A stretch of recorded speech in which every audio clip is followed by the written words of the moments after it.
नमस्कार साथियों, स्वागत है आपका ऑनलाइन स्टडी ग्रुप में। प्राचीन भारतीय इतिहास से संबंधित चलाई जा रही अभ्यास प्रश्नों की श्रृंखला के अंतर्गत आज की क्लास का सबसे पहला टॉपिक होगा वैदिक काल या वैदिक संस्कृति। तो चलिए प्रारंभ करते हैं अभ्यास प्रश्नों की श्रृंखला को। यहाँ पर सबसे पहला प्रश्न पूछा जा रहा है कि आर्य कब भारत आए थे। तो यहाँ पर आपका सही जवाब होगा विकल्प डी। आर्य जो भारत आए वो 1500 से 1000 ईसा पूर्व के समय माना जाता है। यहाँ पर एक बात याद रखिएगा कि वैदिक संस्कृति को मानने वाले लोगों को आर्य कहा जाता है। दूसरी बात कि आर्य शब्द जो है ये संस्कृत भाषा का शब्द है जिसका अर्थ होता है श्रेष्ठ या कुलीन। क्लियर है? यहाँ पर एक बात और याद रखिएगा कि ये जो वैदिक काल है इसका विभाजन दो भागों में किया गया। इसमें पहला भाग है ऋग वैदिक काल जो कि 1500 से 1000 ईसा पूर्व है, और दूसरा भाग है उत्तर वैदिक काल का जो 1000 से 600 ईसा पूर्व है। क्लियर है? अगला देखिए प्रश्न संख्या 2। पूछा जा रहा है कि आर्य लोग भारत में कहां से आए। तो याद रखिएगा भारत में आर्यों के आगमन को लेकर विभिन्न विद्वानों का अलग अलग मत है, लेकिन इसमें जो सर्वमान्य मत माना जाता है वो माना जाता है मैक्स मूलर का। और मैक्स मूलर ने कहा कि आर्य मध्य एशिया से आए थे। इस आधार पर प्रश्न संख्या 2 का सी विकल्प आपका आंसर हो जाएगा। क्लियर है? मध्य एशिया से आर्य आए थे, यानी ये जो कैस्पियन सागर के आसपास का इलाका है वहां से। अगला देखिए प्रश्न संख्या 3। पूछा जा रहा है कि आर्य भारत में किस रूप में आए थे। तो याद रखिएगा आर्य भारत में आक्रमणकारी के रूप में आए थे। प्रश्न संख्या 3 का सी विकल्प आपका आंसर हो जाएगा। अगला देखिए प्रश्न संख्या 4। पूछा जा रहा है कि ऋग वैदिक आर्य किस भाषा का प्रयोग करते थे। तो याद रखिएगा ऋग वैदिक आर्यों की जो प्रमुख भाषा थी वो थी संस्कृत, यानी यहाँ पर प्रश्न संख्या 4 का ए विकल्प आपका आंसर हो जाएगा। क्लियर है? और जो ऋग वैदिक कालीन जो ग्रंथ भी लिखे गए वो भी मुख्य रूप से संस्कृत भाषा में लिखे गए। अगला देखिए प्रश्न संख्या 5। पूछा जा रहा है कि आर्यों को एक जाति कहने वाला पहला यूरोपियन कौन था। तो याद रखिएगा आर्यों को एक जाति कहने वाला पहला यूरोपियन मैक्स मूलर था। क्लियर है? जिसके मत के अनुसार आर्य जो है मध्य एशिया से आए थे। उन्हीं के कथनानुसार आर्यों को एक जाति के रूप में कहा गया, यानी यहाँ पर प्रश्न संख्या 5 का सी विकल्प आपका आंसर हो जाएगा। क्लियर है? अगला देखिए प्रश्न संख्या 6। पूछा जा रहा है कि आर्यन जनजातियों की प्राचीनतम बस्ती कहाँ है। तो याद रखिएगा कि आर्यों की जो प्राचीनतम बस्ती है वो सप्त सिंधु क्षेत्र में स्थापित हुई थी। इसका मतलब है कि सिंधु नदी से लेकर गंगा नदी तक के क्षेत्र में आर्यों की प्राचीन बस्ती विस्तृत थी। क्लियर है? इस आधार पर प्रश्न संख्या 6 का सी विकल्प आपका आंसर हो जाएगा। क्लियर हो गया? अगला देखिए प्रश्न संख्या 7। पूछा जा रहा है कि वेद का अर्थ क्या होता है। तो याद रखिएगा वेद का अर्थ होता है ज्ञान। वेद का अर्थ क्या होता है? ज्ञान। इस आधार पर प्रश्न संख्या 7 का ए विकल्प आपका आंसर हो जाएगा। अगले प्रश्न में पूछा जा रहा है कि सबसे पुराना वेद कौन सा है। आप सभी इस बात से परिचित हैं कि सबसे पुराना वेद ऋग्वेद है। इस आधार पर प्रश्न संख्या 8 का बी विकल्प सही हो जाएगा। आप सभी ये भी जानते हैं कि जो वेदों की कुल संख्या है वो है 4, ऋग्वेद, सामवेद, यजुर्वेद और अथर्ववेद। क्लियर है? यहां पर देखिए एक प्रश्न और बनता है। पूछा जाता है कि वेद त्रयी किसे कहा जाता है। तो याद रखिएगा ऋग्वेद, सामवेद और यजुर्वेद को वेद त्रयी कहा जाता है। इसमें अथर्ववेद शामिल नहीं होता है। क्लियर है? तो ये भी बात याद रखेंगे कि वेद त्रयी अगर पूछा जाए तो ऋग्वेद, सामवेद और यजुर्वेद। अगला देखिए प्रश्न संख्या 9।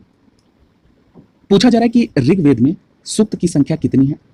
तो यहां पर याद रखिएगा ऋग्वेद में सूक्त की संख्या 1028 है। कितनी है? 1028। इस आधार पर प्रश्न संख्या 9 का ए विकल्प आपका आंसर हो जाएगा। अगर यह पूछा जाता कि ऋग्वेद में मंडल की संख्या तो आपका जवाब होता मंडल की संख्या 10 है। अगर पूछा जाए कि ऋग्वेद में ऋचाओं की संख्या तो याद रखिएगा 10,552। क्लियर है?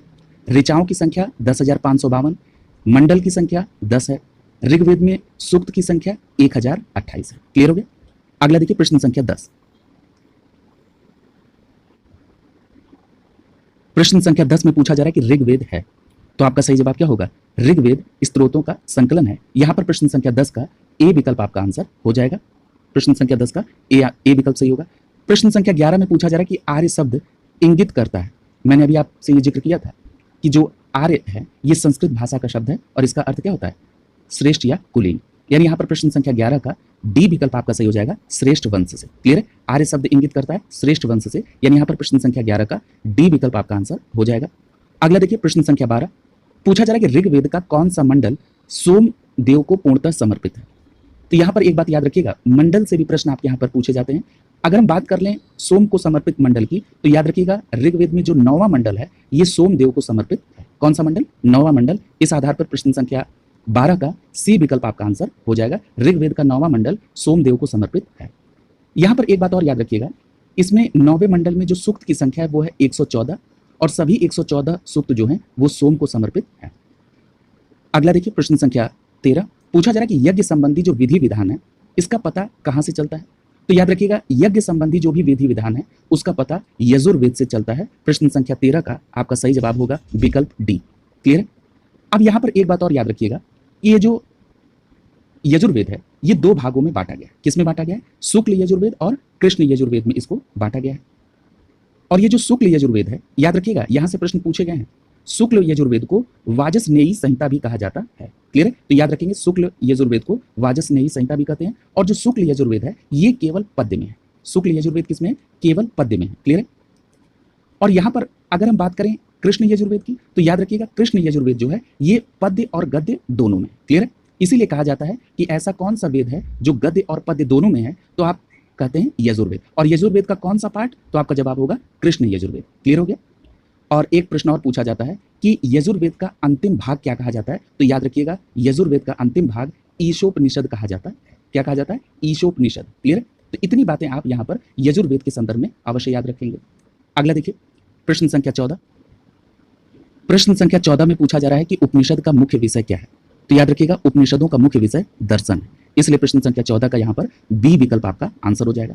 याद रखिएगा इन्हें वेदांत भी कहते हैं। क्या कहते हैं? वेदांत। याद रखेंगे इन्हें क्या कहा जाता है? वेदांत भी कहा जाता है। ये बात भी आप स्पष्ट रूप से याद रखेंगे। देखिए एक टर्म और होता है जिसको आप कहते हैं वेदांग। ठीक है। अब ये वेदांग क्या है? तो वेदों को समझने के लिए 6 वेदांगों की रचना की गई। वेदों को समझने के लिए 6 वेदांगों की रचना की गई। क्लियर है।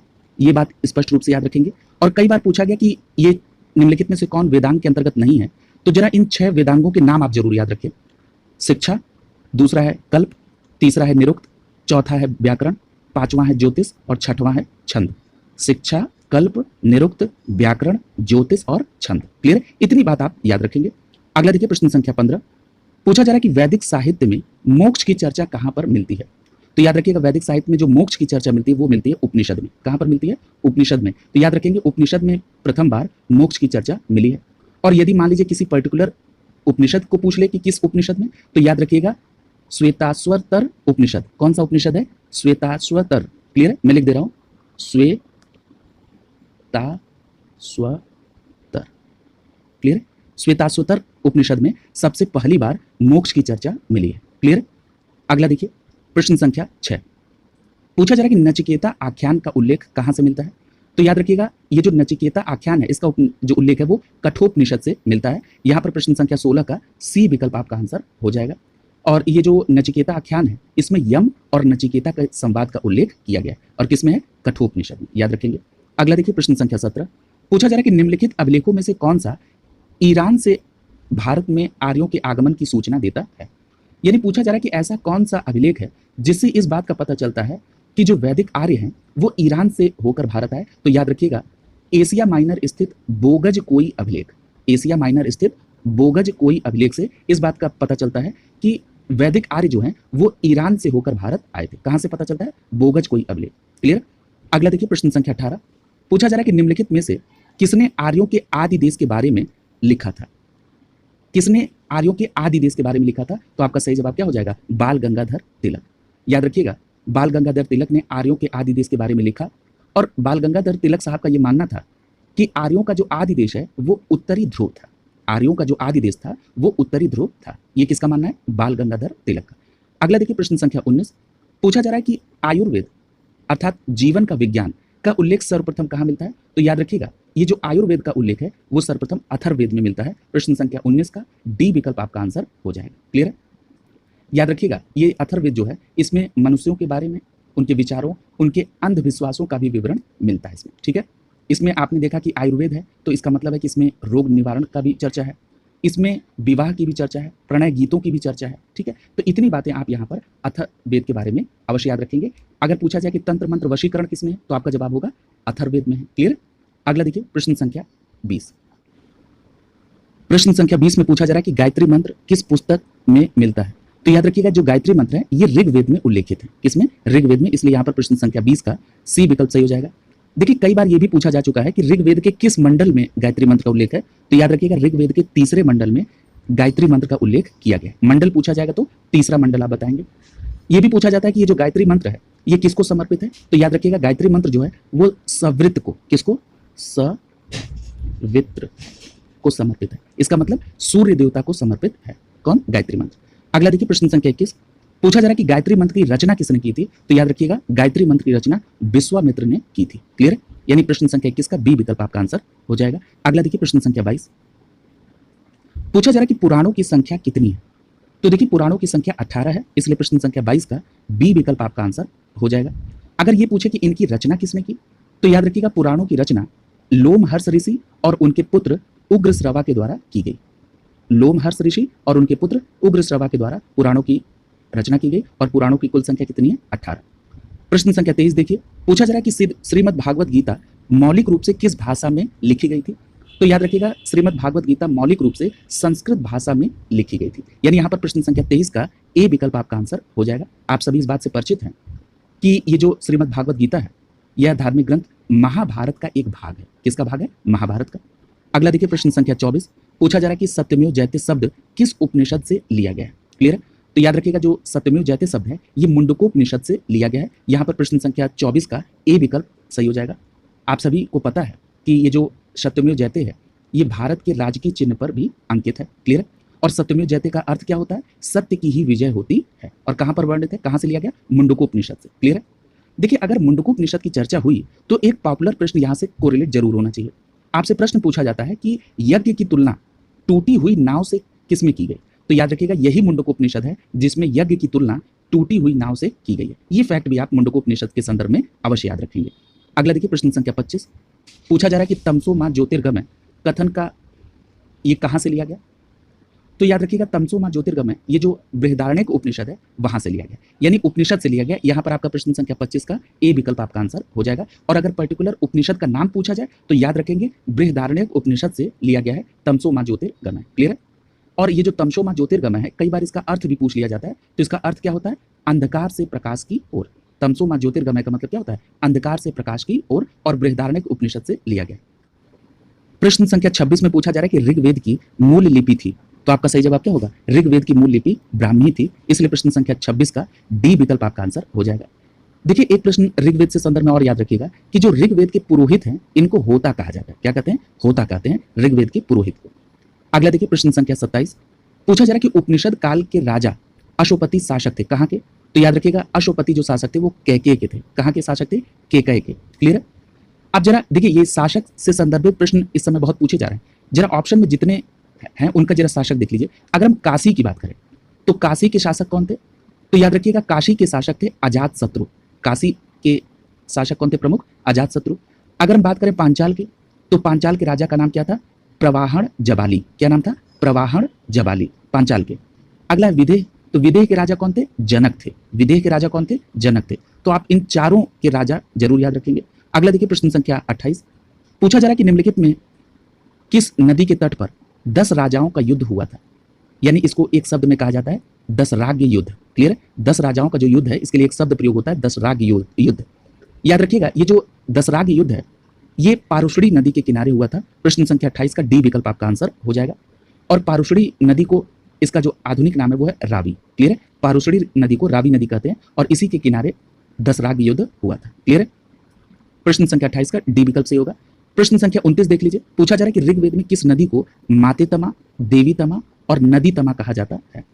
तो याद रखिएगा ऋग्वेद में सरस्वती नदी को मातेतमा, देवीतमा और नदीतमा कहा जाता है। मातेतमा का अर्थ होता है सबसे अच्छी माँ, देवीतमा का अर्थ क्या होता है? सबसे अच्छी देवी, और नदीतमा का मतलब होता है सबसे अच्छी नदी। किसको कहा जाता है? सरस्वती नदी को। सबसे पवित्र नदी माना गया ऋग्वेद में सरस्वती नदी को। क्लियर है? याद रखेंगे।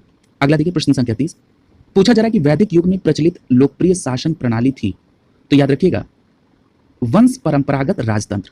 कौन सी लोकप्रिय शासन प्रणाली थी? वंश परंपरागत राजतंत्र। ये वैदिक युग में प्रचलित शासन प्रणाली थी। क्लियर है? अगला देखिए प्रश्न संख्या 31, पूछा जा रहा है कि वैदिक युगीन सभा क्या थी?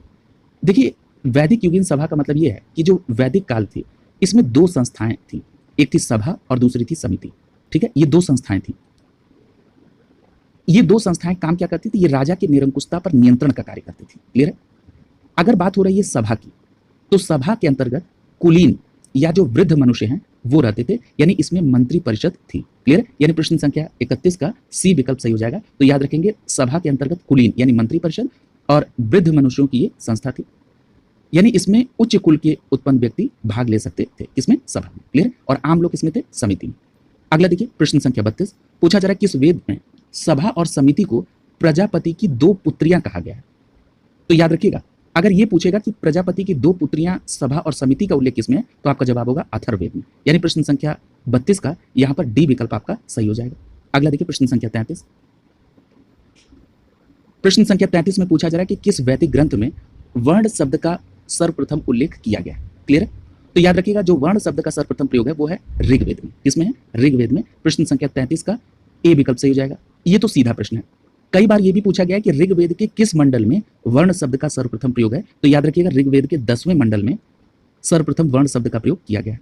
एक प्रश्न और इसी से संबंधित बनता है कि किस मंडल में सर्वप्रथम शूद्र शब्द का प्रयोग है। तो याद रखिएगा इसी 10वें मंडल में सर्वप्रथम शूद्र शब्द का प्रयोग किया गया। यानी अगर पूछा जाए कि वर्ण किसमें है सबसे प्राचीन उल्लेख तो ऋग्वेद में, ऋग्वेद के 10वें मंडल में, और ऋग्वेद के 10वें मंडल में ही सर्वप्रथम शूद्र शब्द का भी प्रयोग किया गया। क्लियर हो गया? अब देखिए यहां पर जब चर्चा हो रही है तो याद रखिएगा ऋग्वेद में जो वर्ण था यह शब्द रंग के अर्थ में था। ठीक है? कहीं कहीं से व्यवसाय चयन के अर्थ में भी प्रयोग किया हुआ देखा गया है। क्लियर?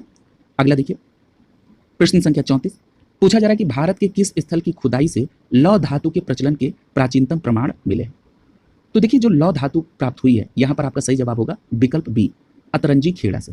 क्लियर है? अतरंजी खेड़ा से लौह धातु के कुछ प्रमाण मिले हैं जिसमें कई सारी भट्टियां भी मिली हैं जिसमें धातु शोधन का कार्य किया जाता था। क्लियर? तो ये स्पष्ट हो गया कि लौह धातु से संबंधित जो प्रमाण है वो अतरंजी खेड़ा से प्राप्त हुए। बी विकल्प आपका सही होगा प्रश्न संख्या 34 का। अगला देखिए प्रश्न संख्या 35 पूछा जा रहा है कि भारतीय संस्कृति के अंदर ऋत शब्द का अर्थ क्या होता है। क्लियर?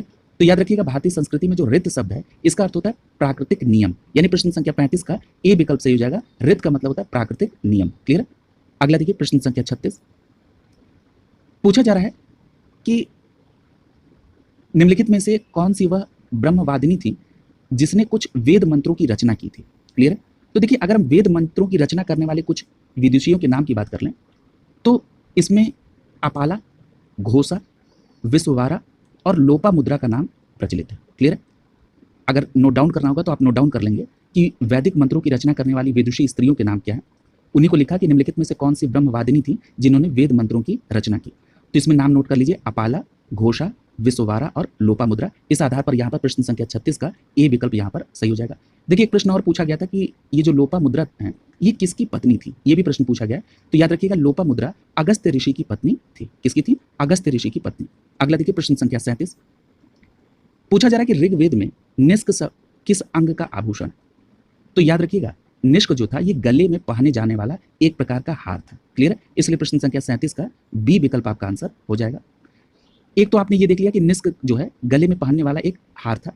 निष्क का कई बार जो विवरण है वैदिक काल में वो विनिमय के एक माध्यम के रूप में भी किया गया है। क्लियर? तो इन दोनों बातों को आप ध्यान में रखेंगे। अगला देखिए प्रश्न संख्या 38 पूछा जा रहा है कि प्राचीन काल में आर्यों के जीविकोपार्जन का मुख्य साधन क्या था। तो याद रखिएगा प्राचीन काल में जो आर्यों के जीविकोपार्जन का मुख्य साधन था वो थी कृषि। क्लियर है? कृषि और पशुपालन। क्लियर है? तो ये बात आप याद रखेंगे और आप देखेंगे कि ऋग्वेद के कई मंत्रों में कृषि और या उनके क्रियाकलापों का भी वर्णन किया गया है। क्लियर? तो ये बात स्पष्ट होती है कि आर्यों के जीविकोपार्जन का मुख्य साधन कृषि एवं पशुपालन था।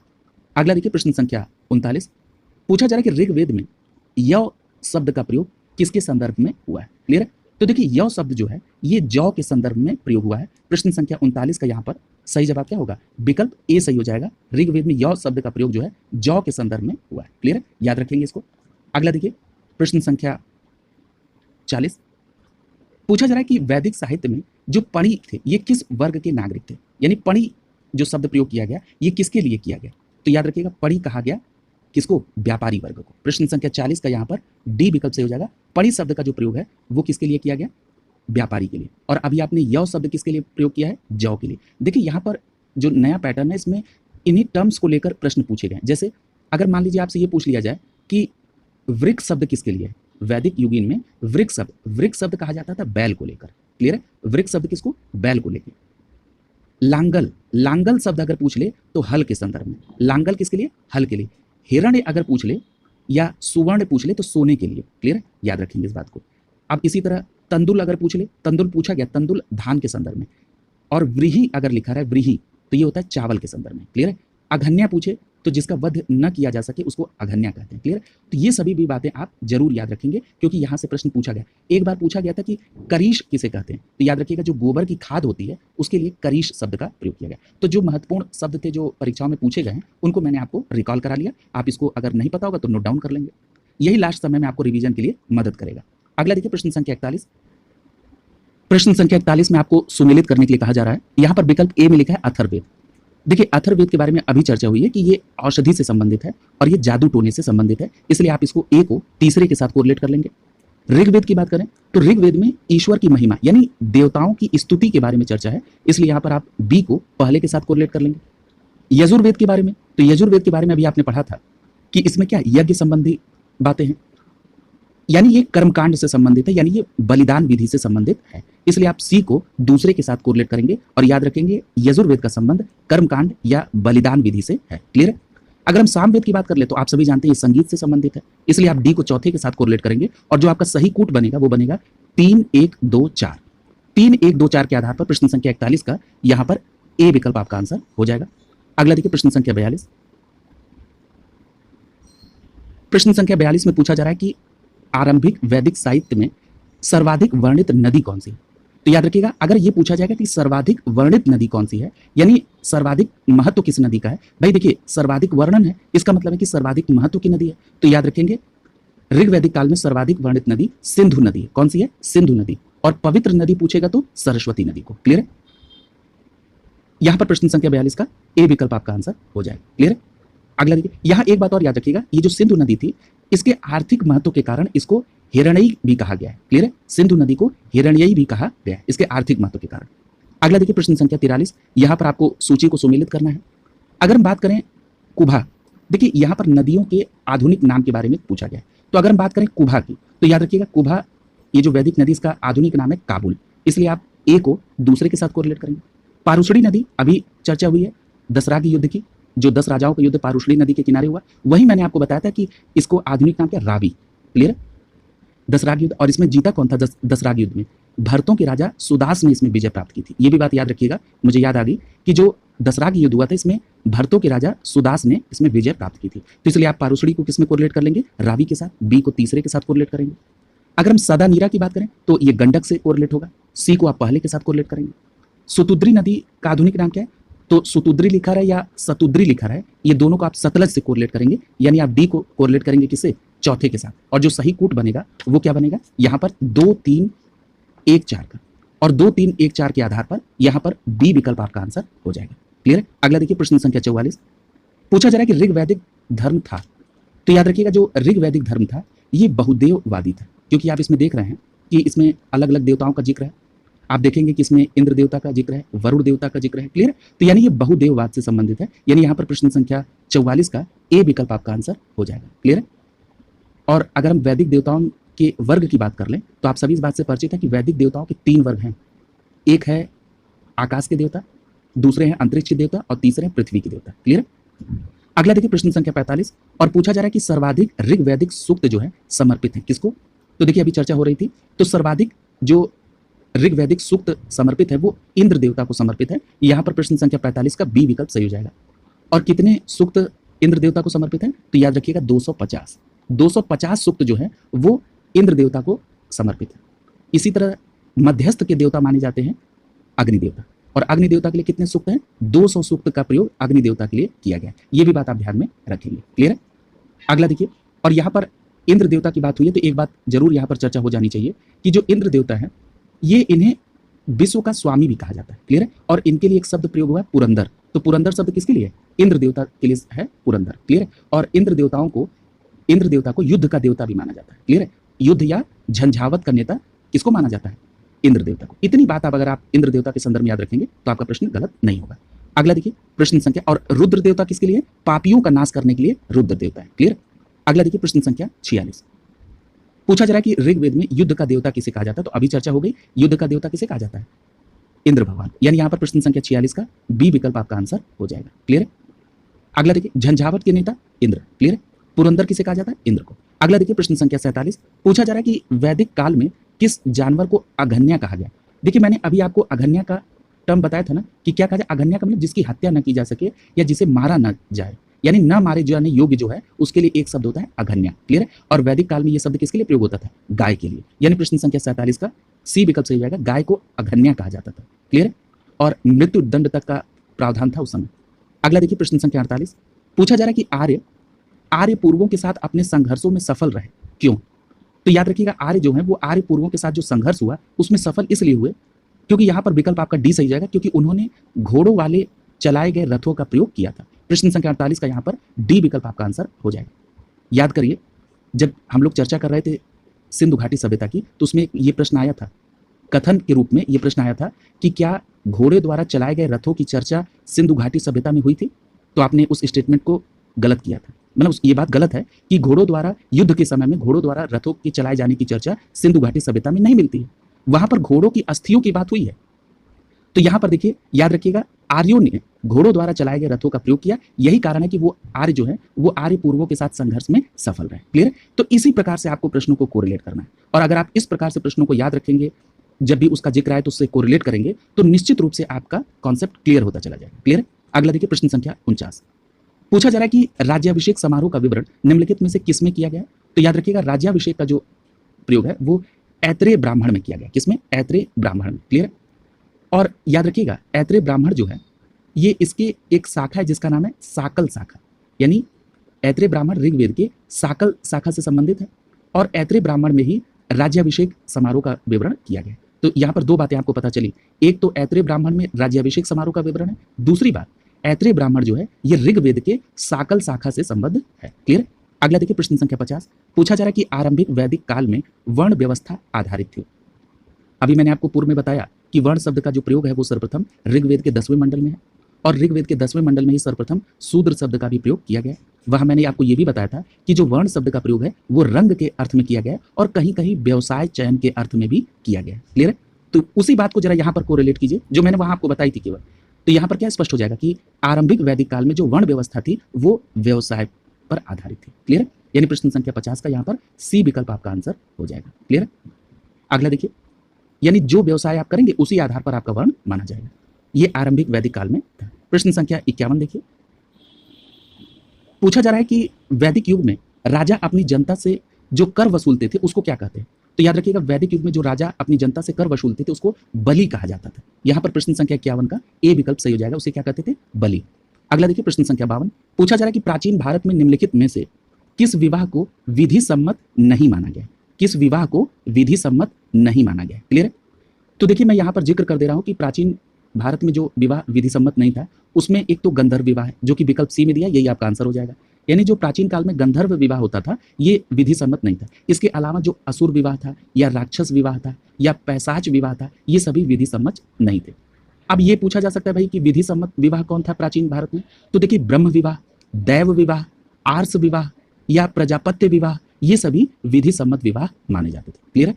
अगला देखिए प्रश्न संख्या 53, पूछा जा रहा है कि प्राचीन हिंदू विधि का लेखक किसको माना जाता है? तो याद रखिएगा प्राचीन हिंदू विधि का लेखक मनु को माना जाता है। यहाँ पर प्रश्न संख्या 53 का सी विकल्प से हो जाएगा, और इनकी कृति का नाम क्या है? मनु स्मृति, और इसी मनु स्मृति में हिंदू विधि का प्राचीनतम स्रोत है। क्लियर?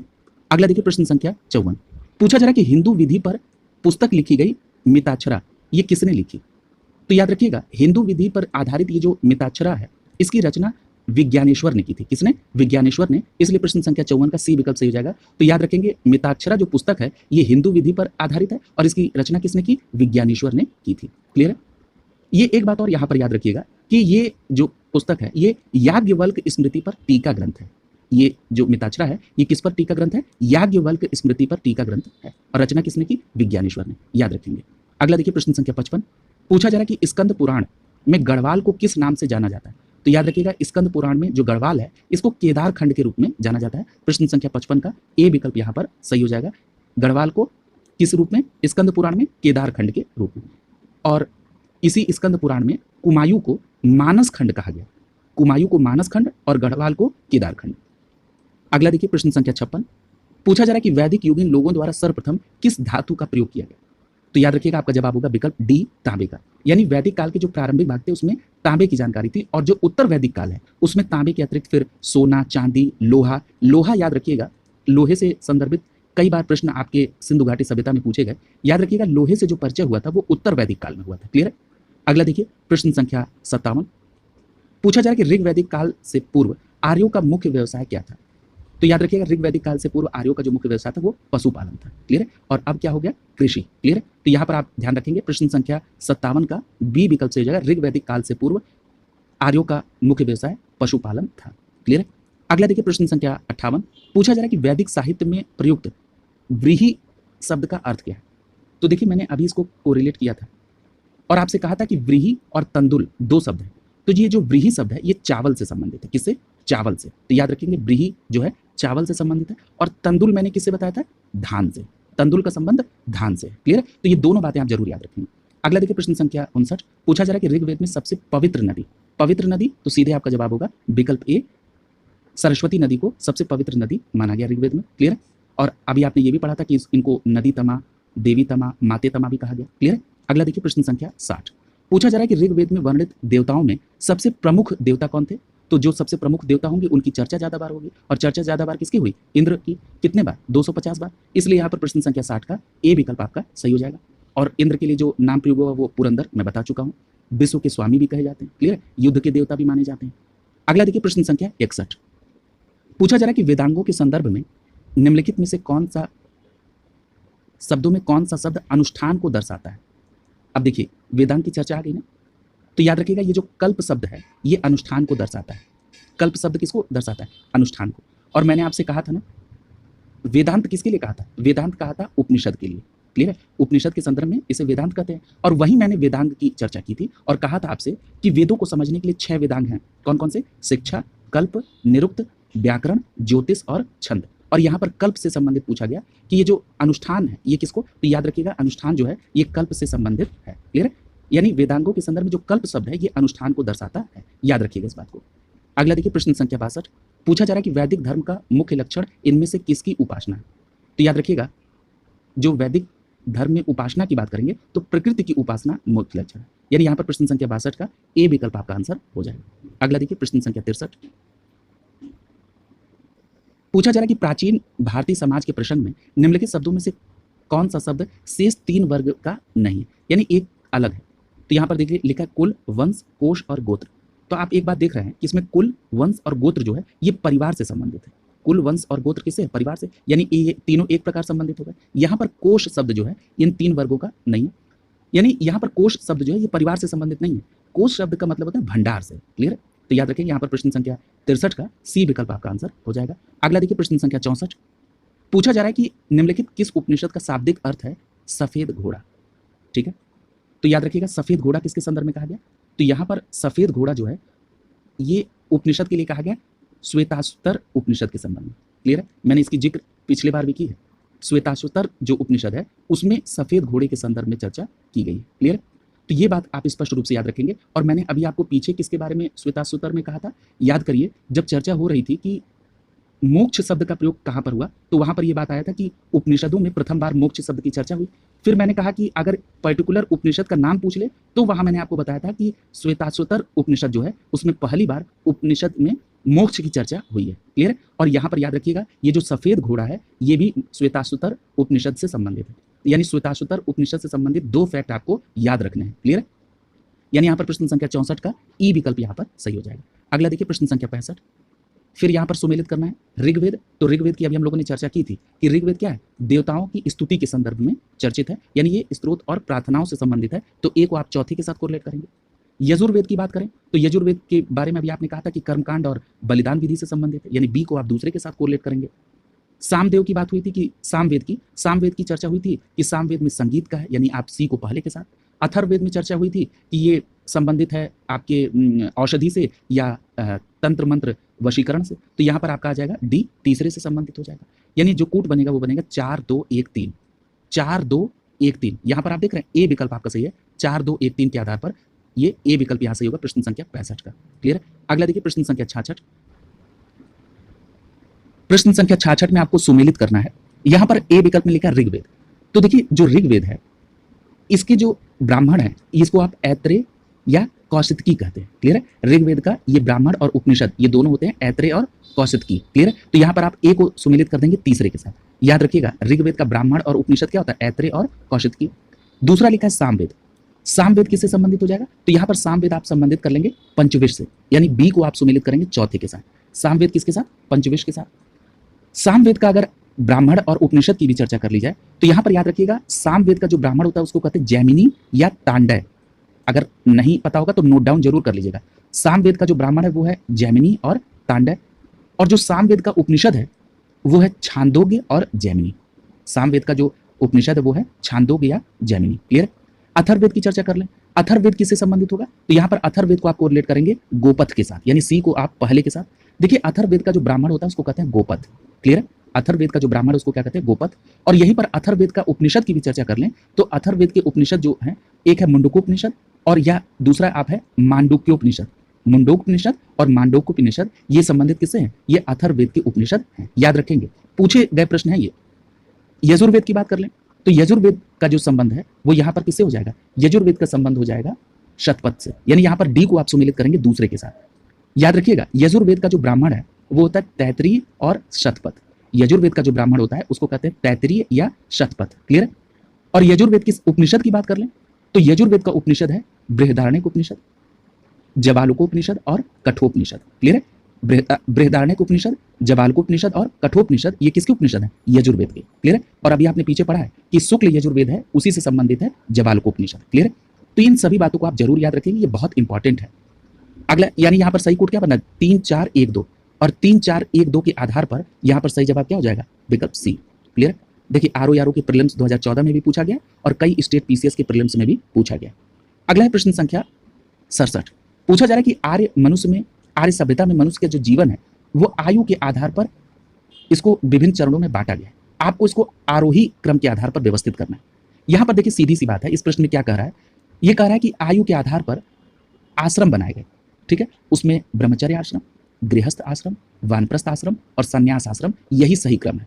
देखिए यहाँ पर आयु की जो बात है, जो ब्रह्मचर्य अवस्था है उसमें कहा गया कि ये आरंभिक अवस्था से जो 25 वर्ष की अवस्था है इसको कहते हैं ब्रह्मचर्य के लिए। उसके बाद आता है गृहस्थ। गृहस्थ का जो क्राइटेरिया है वो 25 वर्ष से लेकर 50 वर्ष तक के लिए।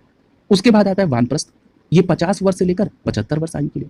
और उसके बाद आता है संन्यास आश्रम जो कि 75 वर्ष से 100 वर्ष तक के बीच में। यानी यहाँ पर प्रश्न संख्या 67 का आप देखेंगे कि ए विकल्प यहाँ पर बिल्कुल सही हो रहा है। अगला देखिए प्रश्न संख्या 68। पूछा जा रहा है कि धर्म और ऋत ये प्राचीन वैदिक सभ्यता के केंद्रीय विचार को चित्रित करते हैं। इनसे आधारित यहाँ पर स्टेटमेंट है, उन पर आपको उनके संदर्भ में, धर्म और ऋत के संदर्भ में। देखिए ऋत के बारे में अभी चर्चा हुई है, अगर आपको याद होगा तो पूछा गया था कि ऋत शब्द का प्रयोग किससे है, तो उसमें आपने कहा था प्राकृतिक नियम से। क्लियर। और धर्म के बारे में आपको पता है कि धर्म क्या है, एक मानव अपने जीवन को किस प्रकार से आगे बढ़ाए, उसके लिए सेट ऑफ रूल क्या होंगे, किस मानक के आधार पर वो अपने आचरण को करेगा, यही तो धर्म है। यानी एक set of protocol, set of rule and regulation is called protocol.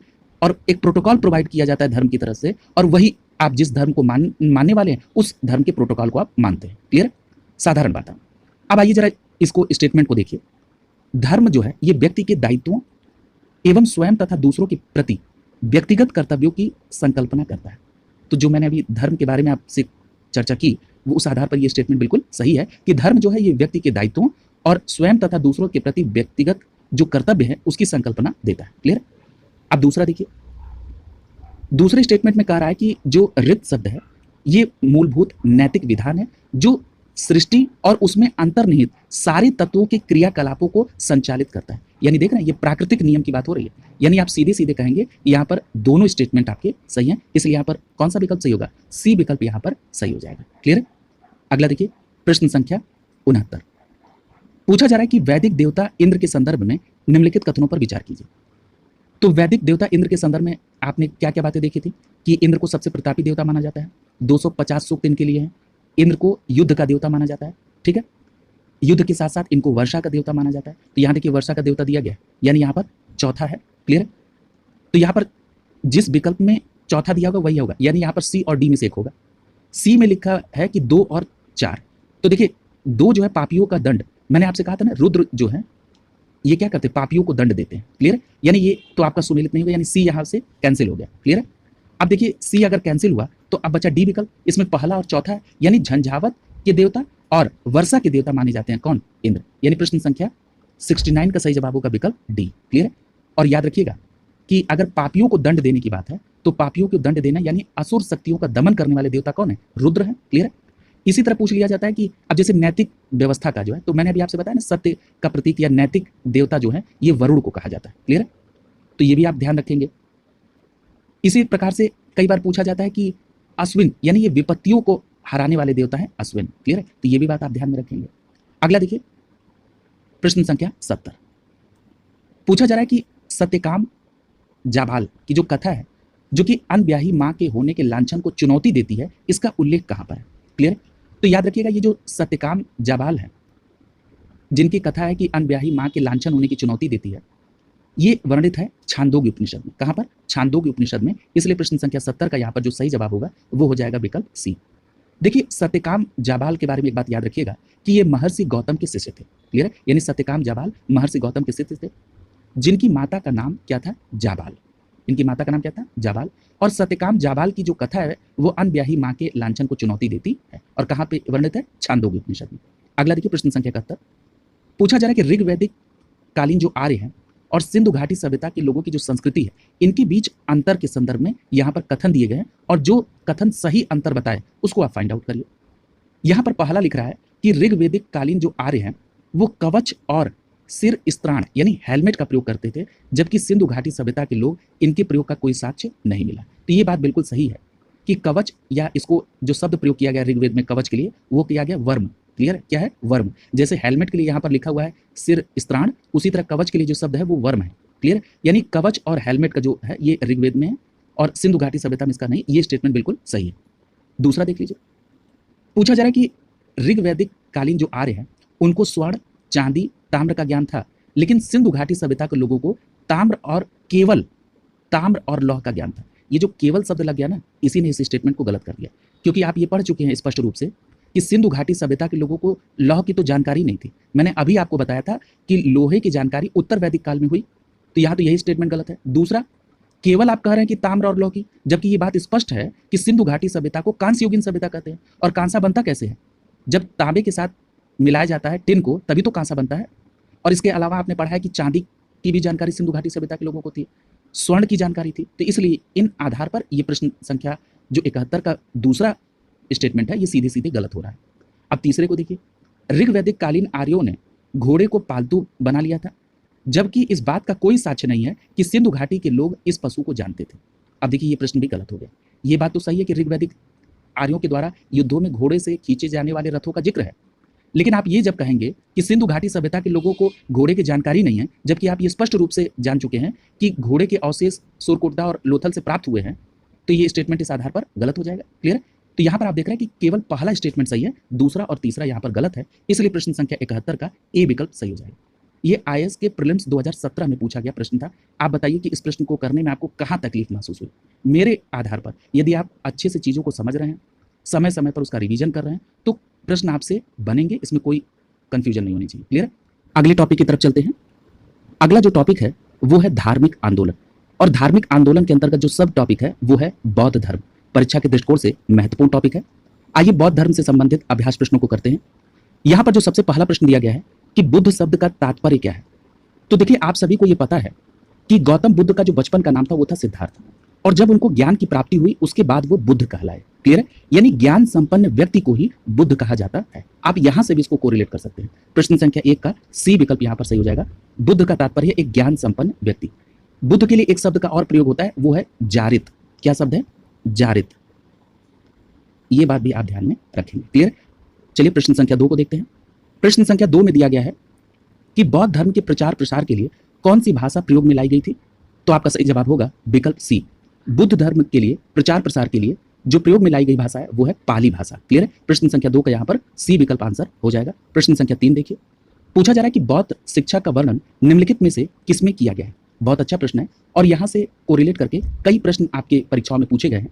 तो याद रखिएगा बौद्ध शिक्षा का जो वर्णन है वो त्रिपिटक में किया गया है। किसमें किया गया है, त्रिपिटक में किया गया है। इसलिए प्रश्न संख्या 2 का यहाँ पर बी विकल्प सही हो जाएगा। अब देखिए त्रिपिटक में 3 पिटक है, एक है विनय पिटक, दूसरा है सुत्त पिटक और तीसरा है अधिधम्म पिटक। कई बार ये पिटक किससे संबंधित हैं, इस तरह के भी प्रश्न आपके यहाँ पूछे गए। तो जरा इन पिटकों के संदर्भ में जो इन्फॉर्मेशन है उसको भी यहीं पर कोरिलेट कर लीजिए, ताकि ये प्रश्न 360 डिग्री में कवर हो सके। हम लोग सबसे पहले बात करेंगे विनय पिटक की। याद रखिएगा, ये जो विनय पिटक है ये संघ संबंधी नियम और जो आचार्य हैं उनकी शिक्षाओं के संदर्भ में बात करता है। यानी विनय पिटक में संघ संबंधी नियम और आचार की शिक्षाएं दी गई हैं। अगर बात करें सुत्त पिटक की, तो सुत्त पिटक में बौद्ध धर्म के जो सिद्धांत हैं वो दिए गए हैं, साथ ही साथ नैतिक बातों का भी जिक्र सुत्त पिटक में किया गया है। अगर हम बात करें अधिधम्म पिटक की, तो याद रखिएगा अधिधम्म पिटक जो है ये दार्शनिक सिद्धांत से संबंधित है। किससे संबंधित है? दार्शनिक सिद्धांत से। अब इस प्रकार आपने इस प्रश्न में त्रिपिटक के तीनों पिटक के बारे में एक बेसिक इंफॉर्मेशन यहाँ पर देख ली है। प्रश्न संख्या 4 देखिए, पूछा जा रहा है कि गौतम बुद्ध द्वारा भिक्षुणी संघ की स्थापना कहाँ की गई थी? तो याद रखिएगा, गौतम बुद्ध के द्वारा जो भिक्षुणी संघ की स्थापना की गई थी वो वैशाली की आम्र वाटिका में किया गया था। यहाँ पर प्रश्न संख्या 4 का सी विकल्प सही जाएगा। याद रखिएगा, ये बहुत महत्वपूर्ण प्रश्न है। कई आयोग में यह प्रश्न पूछा गया है कि गौतम बुद्ध द्वारा भिक्षुणी संघ की स्थापना कहाँ की गई, तो वैशाली की आम्र वाटिका में। यहाँ पर एक बात और याद रखिएगा कि अगर ये पूछा जाए कि बौद्ध धर्म में प्रथम महिला कौन थी जिन्होंने प्रवेश लिया, तो याद रखिएगा गौतम बुद्ध की मौसी थी प्रजापति गौतमी। उन्हीं के द्वारा गौतम बुद्ध का बचपन में लालन पोषण भी किया गया, क्योंकि आप सभी को पता है कि गौतम बुद्ध की जो माँ थी वो इनके जन्म के बाद उनकी मृत्यु हो गई थी, इसलिए उनका लालन पोषण प्रजापति गौतमी ने किया और वही बौद्ध धर्म में शामिल होने वाली प्रथम महिला थी। क्लियर है? अगला देखिए प्रश्न संख्या 5, पूछा जा रहा है कि सांची किसकी कला व मूर्ति कला का निरूपण करता है? तो याद रखिएगा, सांची बौद्ध कला व मूर्ति कला का निरूपण करता है। प्रश्न संख्या 5 का यहाँ पर बी विकल्प आपका आंसर हो जाएगा। अगला देखिए प्रश्न संख्या 6, पूछा जा रहा है कि बुद्ध के उपदेशों का मुख्य संबंध है। तो याद रखिएगा, बुद्ध के जो उपदेश हैं वो मुख्य रूप से विचारों और चरित्र की शुद्धता पर केंद्रित है। किस पे है? विचारों और चरित्र की शुद्धता पर। इसलिए प्रश्न संख्या 6 का ए विकल्प आपका आंसर हो जाएगा। ये भी बहुत महत्वपूर्ण प्रश्न है। अगला देखिए प्रश्न संख्या 7, पूछा जा रहा है कि बौद्ध धर्म से संबद्ध अर्धगोलाकार अंत्येष्टि संबंधी टीले को क्या कहते हैं? तो देखिए, जो बौद्ध धर्म में अर्धगोलाकार अंत्येष्टि संबंधी टीले हैं उनको स्तूप कहा जाता है। क्या कहते हैं? स्तूप। अब हम जरा अगर स्तूप के बारे में कुछ बातों का जिक्र कर लें, तो यहाँ पर एक बात स्पष्ट रूप से याद रखिएगा, अगर ये प्रश्न आपसे पूछ लिया जाए कि स्तूप का उल्लेख सर्वप्रथम कहाँ से प्राप्त हुआ, तो याद रखिएगा स्तूप का जो उल्लेख सर्वप्रथम प्राप्त हुआ वो ऋग्वेद से। क्लियर है?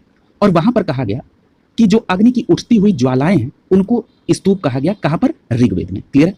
अब स्तूप का दूसरा पार्ट समझिए। देखिए, अगर हम बौद्ध धर्म में देखें तो महात्मा बुद्ध के महापरिनिर्वाण के बाद, महापरिनिर्वाण का मतलब उनकी डेथ के बाद, ठीक है, महापरिनिर्वाण कहा गया महात्मा बुद्ध के प्राण त्याग की घटना को। तो महापरिनिर्वाण के बाद गौतम बुद्ध जी की अस्थियों को 8 भागों में बांटा गया। कितने भागों में? ये भी प्रश्न पूछा गया। 8 भागों में बांटा गया और इन पर समाधियों का निर्माण किया गया। इन्हीं स्थल को, समाधियों स्थल को एक ऊपर बड़े से ढेर से ढका गया जिसको स्तूप कहा गया। क्लियर है? तो आपने स्तूप के दोनों कंडीशन को यहां पर देख लिया। अगला देखिए प्रश्न संख्या 8, पूछा जा रहा है कि बुद्ध किस वंश से संबंधित है?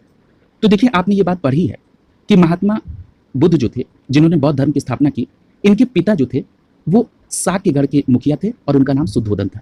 जब इनके पिता शाक्यगढ़ के शुद्धोदन थे तो गौतम बुद्ध किस वंश के हो गए? शाक्य वंश के। क्लियर है? तो इस बात को याद रखेंगे। प्रश्न संख्या 8 का सी विकल्प सही हो जाएगा कि गौतम बुद्ध शाक्य वंश से संबंधित थे, इनके पिता शाक्य मुखिया शुद्धोदन थे। और गौतम बुद्ध के अगर जन्म की हम यहीं पर चर्चा कर लें तो 563 ईसा पूर्व, कब?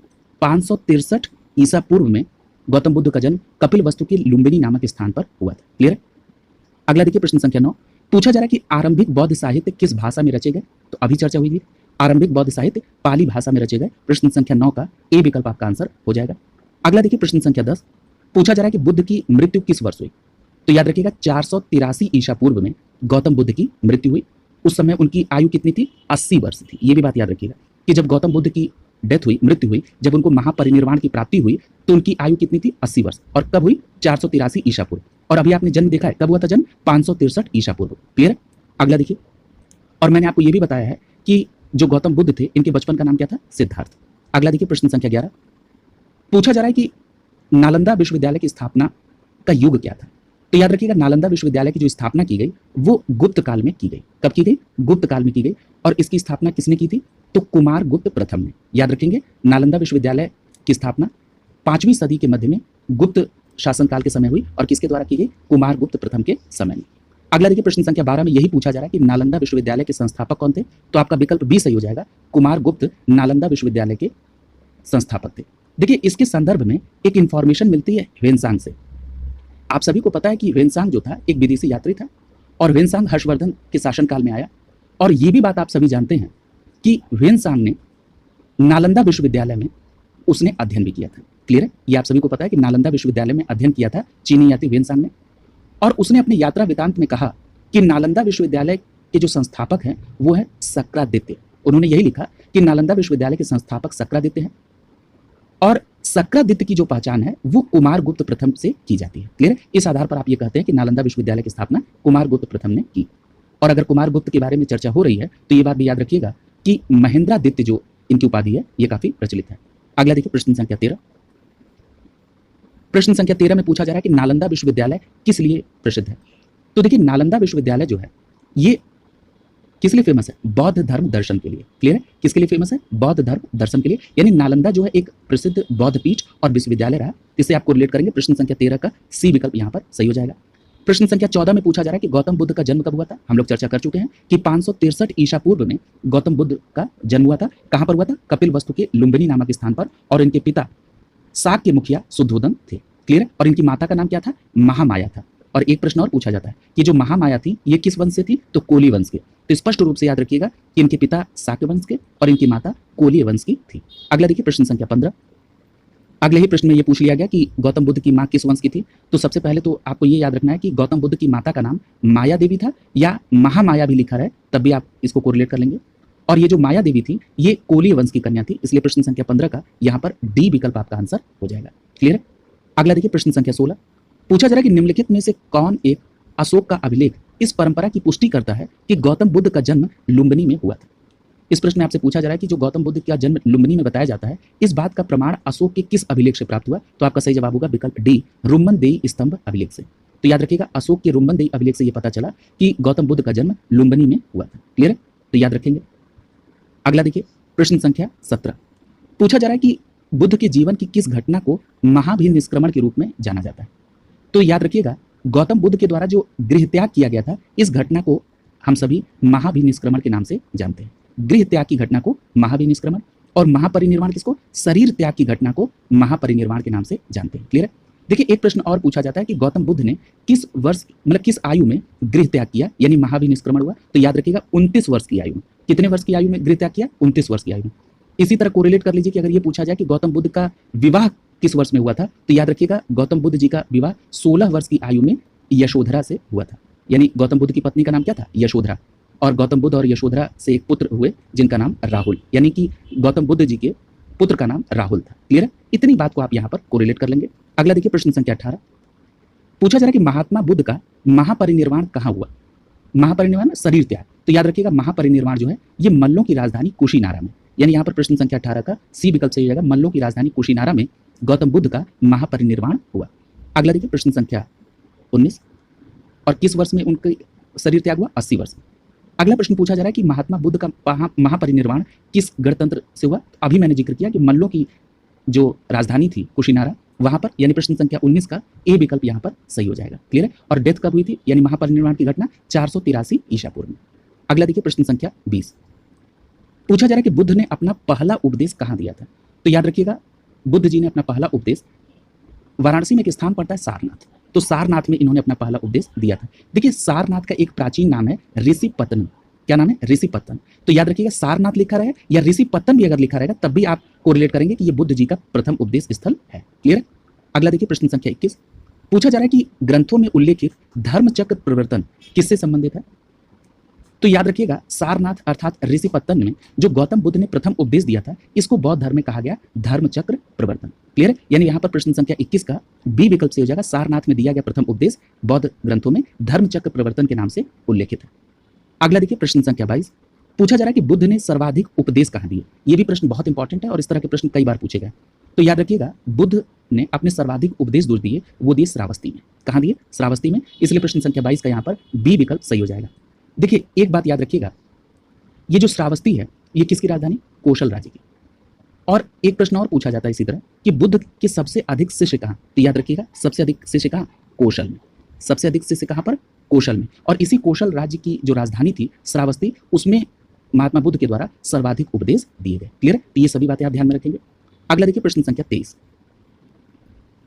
पूछा जा रहा है कि बुद्ध कौशाम्बी किसके राज्यकाल में आए थे? तो याद रखिएगा जो बुद्ध जी हैं ये कौशाम्बी वत्सराज उदयन के शासनकाल में आए थे। ये इनका 9वां वर्षावास था। तो यहाँ पर प्रश्न संख्या 23 का बी विकल्प से जाएगा, उदयन के शासनकाल में बुद्ध कौशाम्बी आए थे।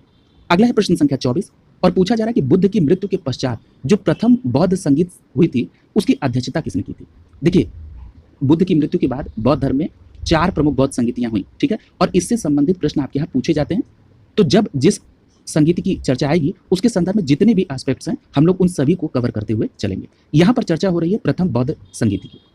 तो याद रखिएगा ये जो प्रथम बौद्ध संगीति है इसकी अध्यक्षता किसने की थी? तो महाकश्यप ने की थी। क्लियर है? प्रथम बौद्ध संगीति की अध्यक्षता किसने की? महाकश्यप ने। एक प्रश्न ये पूछा जाता है कि प्रथम बौद्ध संगीति के समय शासक कौन था? तो याद रखिएगा शासक था अजातशत्रु। ये जो सी विकल्प में लिखा है ये क्या था? ये शासक था। ये क्या था? शासक था। क्लियर है? एक प्रश्न और पूछा जाता है कि जो प्रथम बौद्ध संगीति हुई थी ये कब हुई थी? तो याद रखिएगा 483 ईसा पूर्व में। क्लियर है? कब हुई थी? 483 ईसा पूर्व में। क्लियर है?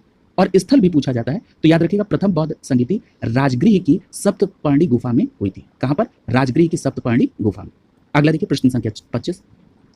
पूछा जा रहा है कि भगवान बुद्ध के महापरिनिर्वाण के बाद प्रथम बौद्ध संगीति कहां हुई थी? तो अभी हम लोगों ने चर्चा की राजगृह की सप्तपर्णी गुफा में। इस आधार पर प्रश्न संख्या 25 का ए विकल्प यहां पर सही हो जाएगा।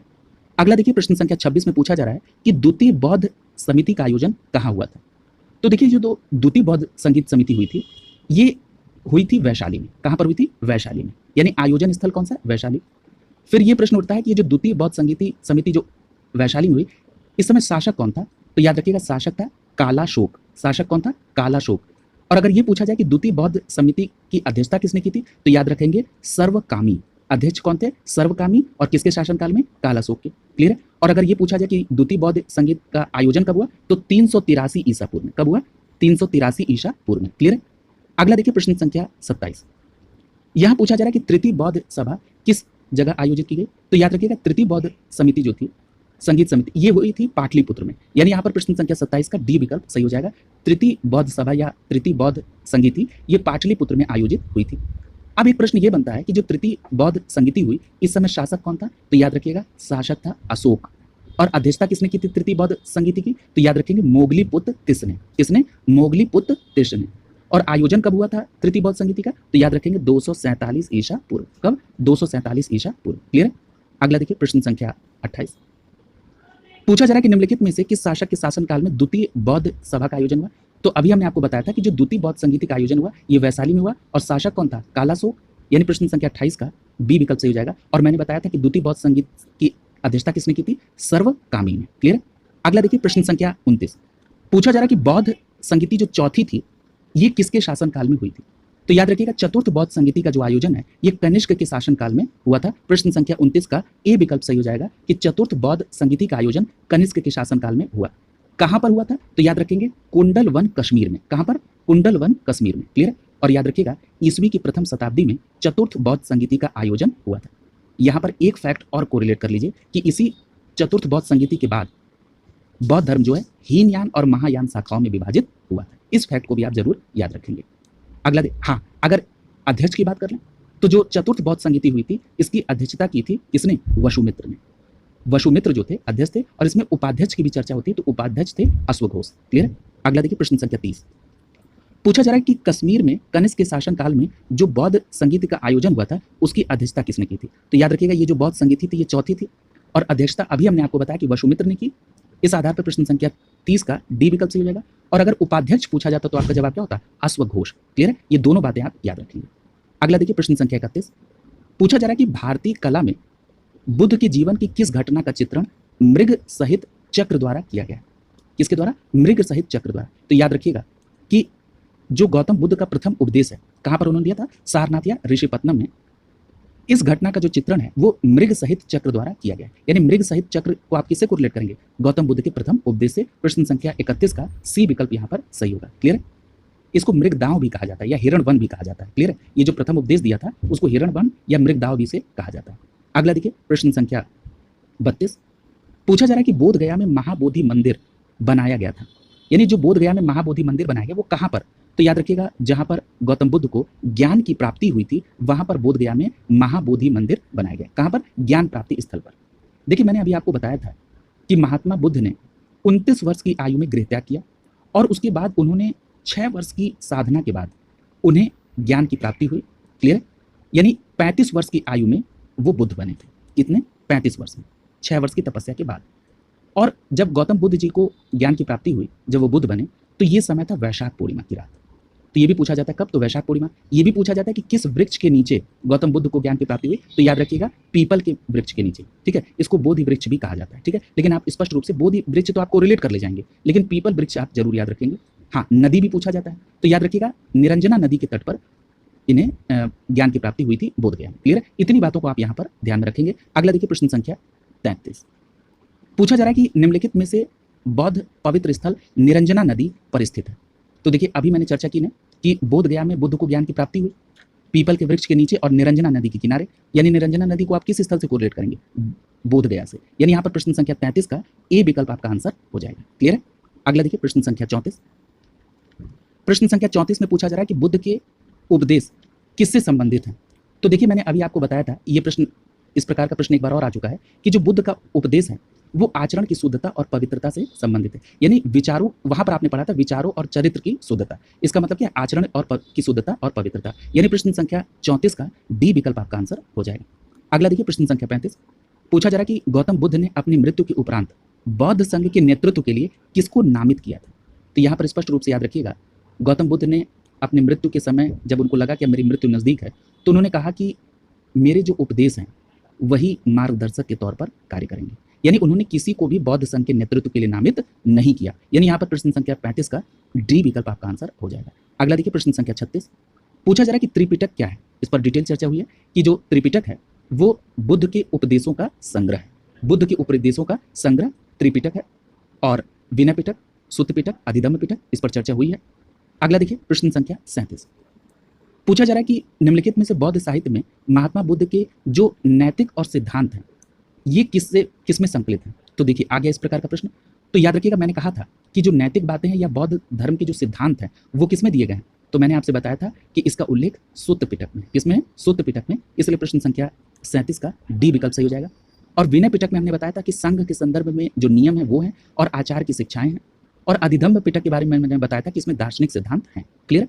हाँ, यहाँ पर जातक कथाएं भी लिखा है। जातक कथाओं के बारे में एक बार याद रखिएगा कि जो बुद्ध के पुनर्जन्म की बातें, पूर्व जन्म की बातें, बुद्ध के संदर्भ में जो पूर्व जन्म की बातें, पुनर्जन्म नहीं पूर्व जन्म की बातें, वो जातक कथाओं में वर्णित है। क्लियर है? बुद्ध की जो पूर्व जन्म की कथाएं वो जातक कथाओं, ये भी बात याद रखिएगा। अगला है प्रश्न संख्या 38। पूछा जा रहा है कि बौद्ध धर्म में त्रिरत्न का क्या अभिप्राय है? तो त्रिरत्न का मतलब है बुद्ध, धर्म और संघ। यानी प्रश्न संख्या 38 का बी विकल्प से जाएगा।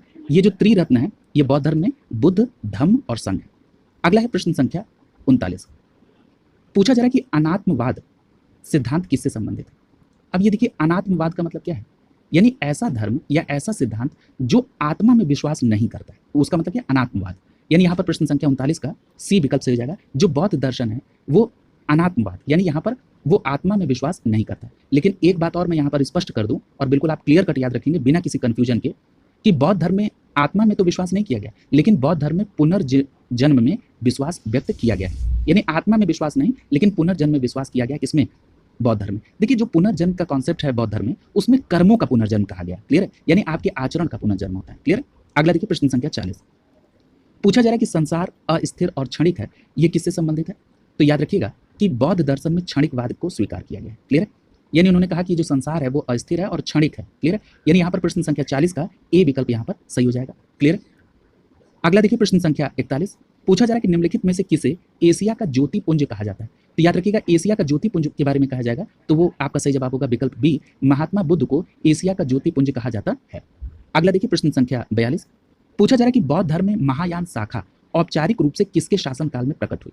अब देखिए इस बात को मैंने आपको कोरिलेट कराया था। अब अगर वो बात आपको याद है जो मैंने अतिरिक्त कोरिलेट कराई थी, तो आप इस प्रश्न को कर ले जाएंगे। मैंने आपसे कहा था कि जो चतुर्थ बौद्ध संगीति हुई, इसी में महायान और हीनयान शाखा के रूप में विभाजन हुआ। और जो चतुर्थ बौद्ध संगीति का आयोजन हुआ कुंडल वन कश्मीर में, ये किसके शासनकाल में हुआ?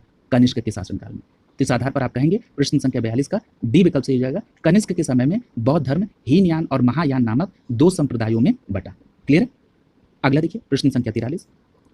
पूछा जा रहा है कि बौद्ध धर्म के महायान और हीनयान संप्रदायों में सर्वाधिक मौलिक अंतर कौन सा है? बहुत अच्छा प्रश्न है। याद रखिएगा, अगर हम सबसे बेसिक अंतर बात करें इन दोनों संप्रदायों में, तो ये जो महान महायान संप्रदाय थे, इन्होंने बुद्ध को एज ए देवता के रूप में पूजना प्रकट किया। यानी वो महायान के लोग देवता माने बुद्ध को, और जो हीनयान है उन्होंने कहा कि बुद्ध जी ने कहा था कि देवी देवताओं में उनका विश्वास नहीं था, ठीक है, इसलिए उन्होंने बुद्ध जी को एक महापुरुष के तौर पर उनकी स्तुति की। तो यहाँ पर आप देख रहे हैं जो अंतर है वो क्या है, देवी देवताओं की पूजा के संदर्भ में। यानी महायान ने गौतम बुद्ध को देवता माना और हीनयान ने बुद्ध को महापुरुष माना। क्लियर? यानी यहाँ पर प्रश्न संख्या 43 का सी विकल्प यहाँ पर सही हो जाएगा। अगला देख लीजिए, प्रश्न संख्या 44। पूछा जा रहा है कि गौतम बुद्ध को एक देवता का स्थान किस राजा के युग में प्राप्त हुआ। अब देख रहे हैं ये प्रश्न कितना अच्छा है, मतलब एक ही प्रश्न जो बहुत कॉमन है, बस उसको पूछने का तरीका बदल दिया। अब यहाँ पूछा जा रहा है कि गौतम बुद्ध को एक देवता का स्थान किस राजा के युग में प्राप्त हुआ। कितना घुमाया है। मैंने अभी आपसे कहा कि कनिष्क के शासनकाल में जो बौद्ध धर्म है वो दो संप्रदायों में बटा, हीनयान और महायान। और मैंने आपको ये भी बताया कि जो महायान संप्रदाय के लोग थे उन्होंने बुद्ध को एज ए देवता ट्रीट किया। क्लियर है? तो देवता ट्रीट किसके शासनकाल में हुआ? कनिष्क के शासनकाल में हुआ। क्लियर है? यहाँ पर प्रश्न संख्या 44 का बी विकल्प सही हुआ। देखिए इस प्रश्न को मैं रिपीटेड मानता हूँ। अब आप कहेंगे रिपीटेड का मतलब है कि हूबहू प्रश्न लिखा है, तो ये नहीं होता है। अगर आप ये सोचते हैं तो अपने दिमाग से ये बात निकाल दीजिए। अगर जिस कॉन्सेप्ट को आपने पढ़ा है उस कॉन्सेप्ट को कोरिलेट करते हुए प्रश्न आया तो उसको वो रिपीटेड प्रश्न माना जाता है। अगला देखिए, प्रश्न संख्या 45। पूछा जा रहा है कि भारत में पहले जिस मानव को की प्रतिमा को पूजा किया गया वो कौन थे। तो याद रखिएगा, भारत में पहले जिस मानव की प्रतिमा की पूजा की गई वो थे बुद्ध की। क्लियर? यानी प्रतिमा के रूप में पूजे जाने का जो पहला साक्ष्य है वो बुद्ध के रूप में आएगा। क्लियर? यानी यहाँ पर प्रश्न संख्या 45 का सी विकल्प सही हो जाएगा। अगला देखिए, प्रश्न संख्या 46। पूछा जा रहा है कि देश में निम्न में से किसने मूर्ति पूजा की नींव रखी थी। तो याद रखिएगा यहाँ जो विकल्प है इसमें आप जाएंगे कि बौद्ध धर्म में मूर्ति पूजा की नींव रखी गई थी। यानी यहाँ पर प्रश्न संख्या 46 का बी विकल्प आपका आंसर हो जाएगा। क्लियर? अगला देखिए, प्रश्न संख्या 47। प्रश्न संख्या 47 में पूछा जा रहा है कि बुद्ध की जो खड़ी प्रतिमा है ये किस काल में बनाई गई। तो याद रखिएगा, बुद्ध की जो खड़ी हुई प्रतिमा है ये कुषाण काल में बनाई गई। प्रश्न संख्या 47 का बी विकल्प आपका आंसर हो जाएगा। याद रखिएगा, कुषाण काल में ये जो बुद्ध की खड़ी और बैठी हुई प्रतिमा बनी ये किस शैली में बनी। अगर ये पूछा जाए तो आपका जवाब होगा गांधार एवं मथुरा कला शैली में। क्लियर है? अगला देखिए, प्रश्न संख्या 48। पूछा जा रहा है कि भूमि स्पर्श मुद्रा की सारनाथ बुद्ध मूर्ति किस काल से संबंधित है। बहुत अच्छा प्रश्न है। तो याद रखिएगा ये गुप्त काल से संबंधित है। प्रश्न संख्या 48 का डी विकल्प से जाएगा। ये जो भूमि स्पर्श मुद्रा है की जो मूर्ति है ये कहाँ पर है? सारनाथ में। किससे संबंधित है? बुद्ध से। और किस काल के है? तो ये गुप्त काल से। क्लियर? ये तीन बातें आपने यहाँ पर देखी। अब ये जो भूमि स्पर्श मुद्रा मूर्ति है इसका क्या मतलब है। तो देखिए इसका मतलब ये बताया गया कि कामदेव के प्रभाव के बावजूद अपनी सुचिता और अपनी निरंतरता का साक्षी बनाने के लिए गौतम बुद्ध ने भूमि का आह्वान किया। इसी का निरूपण मूर्ति के रूप में भूमि स्पर्श मुद्रा की मूर्ति कही जाती है। क्लियर है? स्पष्ट हो गया? अगला देखिए, प्रश्न संख्या 49। पूछा जा रहा है कि महायान बौद्ध धर्म में बोधिसत्व औलिकेतेश्वर को और किस अन्य नाम से जाना जाता है। तो याद रखिएगा, महायान बौद्ध धर्म में बोधिसत्व औलिकेतेश्वर को पद्मपाणि के नाम से जाना जाता है। किस नाम से? पद्मपाणि के नाम से जाना जाता है। अगला देखिए, प्रश्न संख्या 50। पूछा जा रहा है कि भारतीय इतिहास के संदर्भ में निम्नलिखित में से कौन भावी बुद्ध है जो संसार की रक्षा करने हेतु अवतरित होंगे। अब इस प्रश्न के से आपको एक बात स्पष्ट हुई कि बुद्ध ने आत्मा को स्वीकार नहीं किया, आत्मा के अस्तित्व को स्वीकार नहीं किया, लेकिन उन्होंने पुनर्जन्म को स्वीकार किया। भाई पुनर्जन्म के कॉन्सेप्ट को स्वीकार किया तभी तो भावी बुद्ध की बात हो रही है कि भावी बुद्ध आएंगे और संसार की रक्षा करेंगे। और ये किसके लिए कहा गया? मैत्रेय के लिए। किसके लिए? मैत्रेय के लिए। यानी यहाँ पर प्रश्न संख्या 50 का सी विकल्प आपका आंसर हो जाएगा। क्लियर है? यानी मैत्रेय को भावी बुद्ध माना गया। अगला देखिए, प्रश्न संख्या 51। पूछा जा रहा है कि शून्यता का सिद्धांत जो है वो सर्वप्रथम प्रतिपादित करने वाले बौद्ध दार्शनिक का नाम क्या है। तो याद रखिएगा, उन बौद्ध दार्शनिक का नाम है नागार्जुन। यानी नागार्जुन एक बौद्ध दार्शनिक थे और उन्होंने शून्यता के सिद्धांत को प्रतिपादित किया था। देखिए नागार्जुन को लेकर भी कई प्रश्न आपके यहाँ पूछे जा चुके हैं, जैसे विभिन्न आयोगों में पूछा गया है नागार्जुन को लेकर। जरा हम लोग इसको 360 डिग्री में देखा जाए तो सबसे पहली बात तो ये याद रखिएगा कि कनिष्क के दरबार की ये महान विभूति थे। कौन? नागार्जुन। किसके दरबार के? कनिष्क के। और इसी समय उन्हें चीन भी भेजा गया था। क्लियर? और एक बात याद रखिएगा कि जो नागार्जुन है इनकी प्रसिद्ध एक रचना है जिसका नाम है माध्यमिक कारिका। क्या नाम है? माध्यमिक कारिका। और नागार्जुन की इस प्रसिद्ध कृति माध्यमिक कारिका में उन्होंने सापेक्षता के सिद्धांत को वर्णित किया। क्लियर? तो ये सभी बातें आप ध्यान में रखेंगे। इसका मतलब ये हो गया कि नागार्जुन ने शून्य के सिद्धांत के साथ साथ माध्यमिक मत का भी प्रवर्तन किया और इसकी रचना किसमें की? माध्यमिक कारिका। क्लियर? अगला देखिए, प्रश्न संख्या 52। पूछा जा रहा है कि सुल्तानी युग में बौद्धों की कौन सी शाखा सबसे प्रभावशाली थी। तो याद रखिएगा, मध्यकाल यानी सुल्तानी युग में बौद्धों की जो वज्रयान शाखा थी वो सबसे ज्यादा प्रभावशाली थी। प्रश्न संख्या 52 का सी विकल्प सही हो जाएगा। और ये जो वज्रयान का सबसे अधिक विकास हुआ था वो 8वीं शताब्दी में हुआ था। क्लियर है? इस बात को भी आप ध्यान में याद रखेंगे। अगला देखिए, और ये जो वज्रयान सिद्धांत है ये किससे मैच करते हैं? तो याद रखिएगा ये आर्य मंजूश्री मूल कल्प में और गुह्य समाज नामक ग्रंथ में ये मिलते हैं। आर्य मंजूश्री मूल कल्प और गुह्य समाज में ये जो ग्रंथ हैं वो इसमें वज्रयान के सिद्धांत मिलते हैं। क्लियर? अगला देखिए प्रश्न संख्या 53, पूछा जा रहा है कि बौद्ध धर्म में समाज को दो वर्गों को अपने साथ जोड़कर एक महत्वपूर्ण प्रभाव छोड़ा, ये वर्ग कौन थे? तो याद रखिएगा ये वही वर्ग थे जो कि ब्राह्मण धर्म में जिनकी उपेक्षा की बात की गई, जिनकी उपेक्षा की चर्चा करते हुए बौद्ध धर्म के कॉन्सेप्ट को लाया गया। इन्हीं वर्गों, इसमें थे स्त्रियां और शूद्र। क्लियर है? यहाँ पर प्रश्न संख्या 53 का डी विकल्प सही जाएगा कि बौद्ध धर्म में स्त्रियों और शूद्रों के लिए अपने द्वार खोलकर समाज में गहरा प्रभाव डाला। किसने? बौद्ध धर्म ने। अगला देखिए प्रश्न संख्या 54, पूछा जा रहा है कि निम्नलिखित में से कौन सा एक भारत में उत्पन्न सबसे बाद वाला बौद्ध धर्म ग्रंथ है? तो यहाँ पर जो विकल्प में नाम दिए गए हैं इसमें जो सबसे बाद में जिसकी रचना हुई वो कौन है? वाम सात पाकसिनी। क्या है? वाम सात पाकसिनी। क्लियर? यानी यहाँ पर प्रश्न संख्या 54 का डी विकल्प सही हो जाएगा। याद रखिएगा इसकी रचना 10वीं शताब्दी में हुई थी, वाम सात पाकसिनी। अगला देखिए प्रश्न संख्या 55, प्रश्न संख्या 55 में पूछा जा रहा है कि बुद्ध के जीवन की 4 महत्वपूर्ण घटनाओं और उनसे संबद्ध 4 स्थानों का यहाँ पर उल्लेख किया गया है। आपको इसको सही मिलान करना है। अगर हम बात कर लें जन्म की तो चर्चा हो चुकी है कि जन्म कहाँ हुआ था? कपिल वस्तु की लुम्बिनी नामक स्थान पर, यानी आप पहले को तीसरे के साथ कोरिलेट कर ले जाएंगे। उसके बाद अगर हम लोग बात करें ज्ञान प्राप्ति की तो आपने ये पढ़ा है कि बोध गया में उनको ज्ञान की प्राप्ति हुई, यानी दूसरे को आप दूसरे से कोरिलेट करेंगे। प्रथम प्रवचन की बात करें तो सारनाथ या ऋषिपत्तन, यानी तीसरे को आप पहले के साथ कोरिलेट करेंगे। और निधन की बात करेंगे तो मल्लो की राजधानी कुशीनारा में, यानी आप चौथे को चौथे के साथ कोरिलेट करेंगे और आपका जो सही कूट बनेगा वो बनेगा 3 2 1 4, और 3 2 1 4 के आधार पर यहाँ पर सही विकल्प होगा विकल्प सी। क्लियर है? अगला देखिए प्रश्न संख्या 56, प्रश्न संख्या 56 में भी आपको सुमेलित करना है। यहाँ पर ए विकल्प में लिखा हुआ है जन्म, और जन्म को आप कोरिलेट करेंगे कमल से। याद रखिएगा जन्म को आप कमल एवं सांड से कोरिलेट करेंगे, यानी ए को आप कोरिलेट करेंगे चौथे के साथ, कमल एवं सांड के साथ। अगर हम बात करें प्रथम प्रवचन की तो याद रखिएगा जो प्रथम प्रवचन था वो बौद्ध ग्रंथों में धर्मचक्र प्रवर्तन के नाम से जाना गया, यानी आप बी को दूसरे के साथ, और स्थल क्या था? सारनाथ या ऋषिपत्तनम।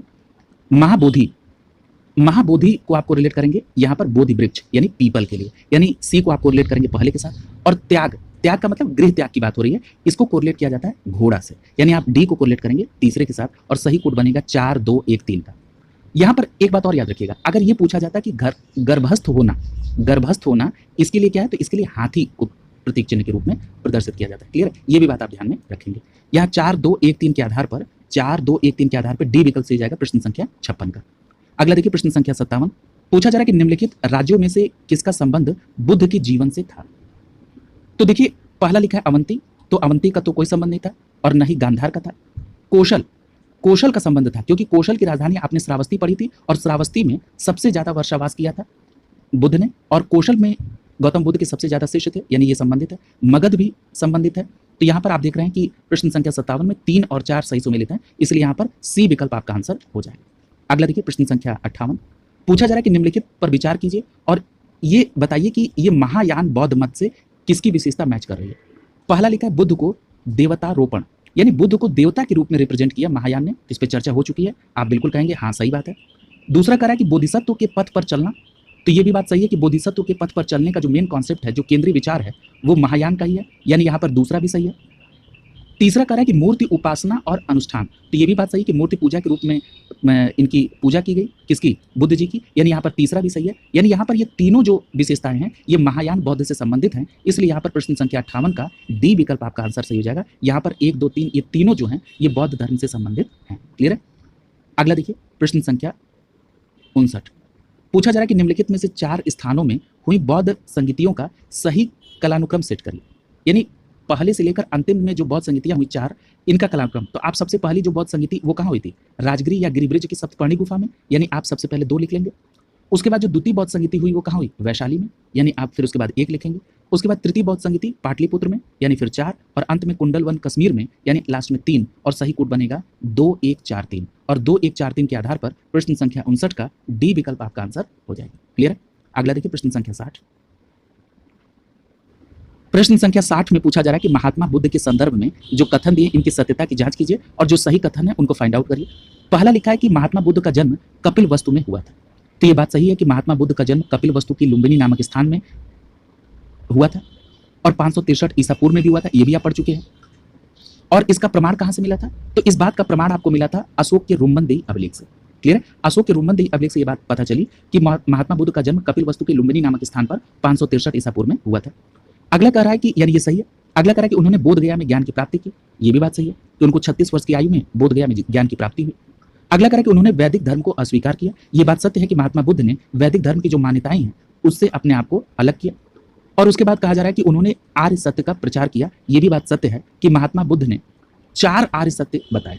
ठीक है, कितने आर्य सत्य बताए? 4। यानी इस आधार पर प्रश्न संख्या 60 का चारों स्टेटमेंट सही है, इसलिए डी विकल्प सही हो जाएगा। अब ये 4 आर्य सत्य क्या थे, जरा इसको यहीं पर कोरिलेट कर लीजिए।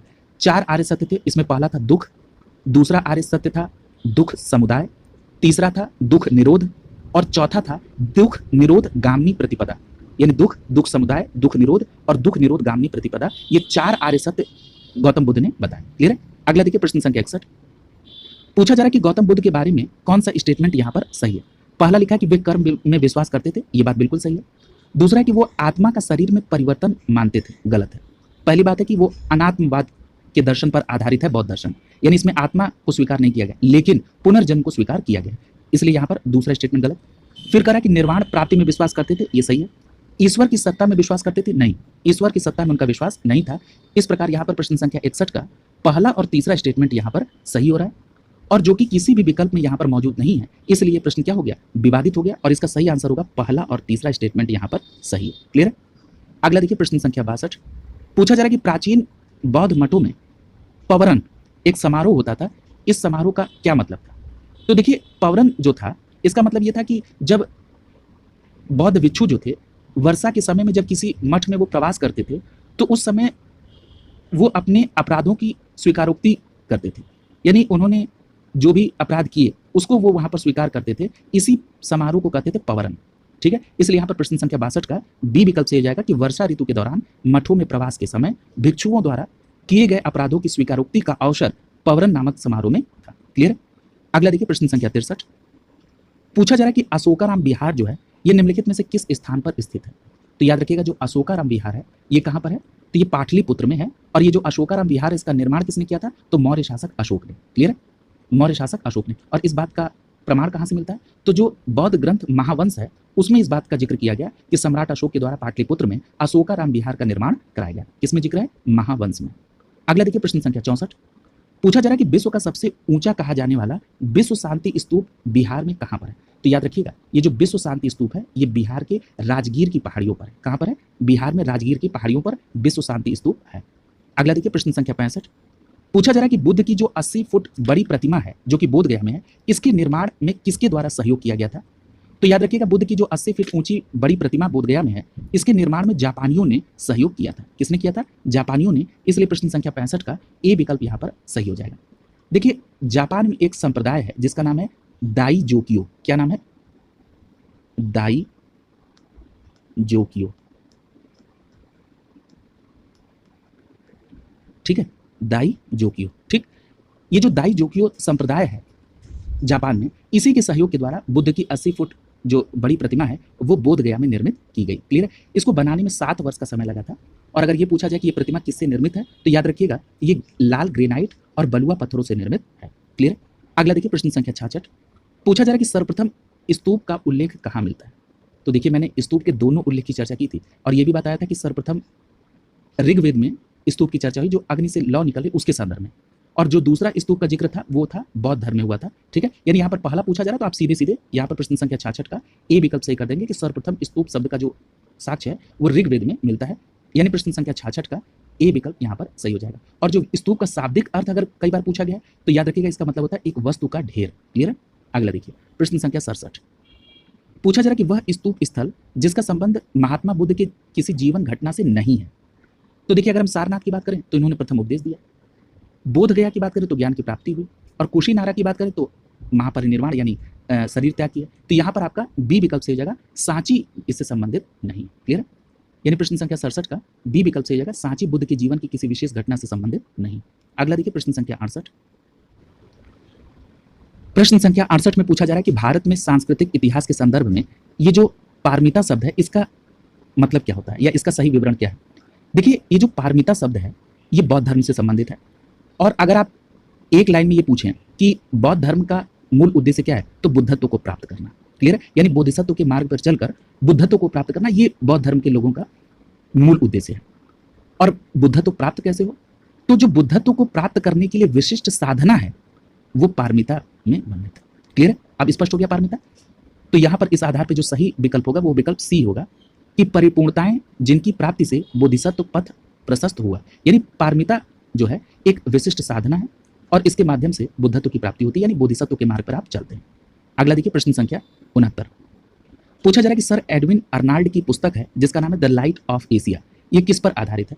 तो याद रखिएगा ये ललित विस्तार पर आधारित है। तो यानी दो बातें यहां पर स्पष्ट हो रही हैं। द लाइट ऑफ एशिया किसकी पुस्तक है, सर एडविन अर्नाल्ड की, और ये किस पर आधारित है तो याद रखेंगे ये ललित विस्तार पर आधारित है, और इस पुस्तक का जो प्रकाशन है वो लंदन में किया गया था। अगला देखिए प्रश्न संख्या 70।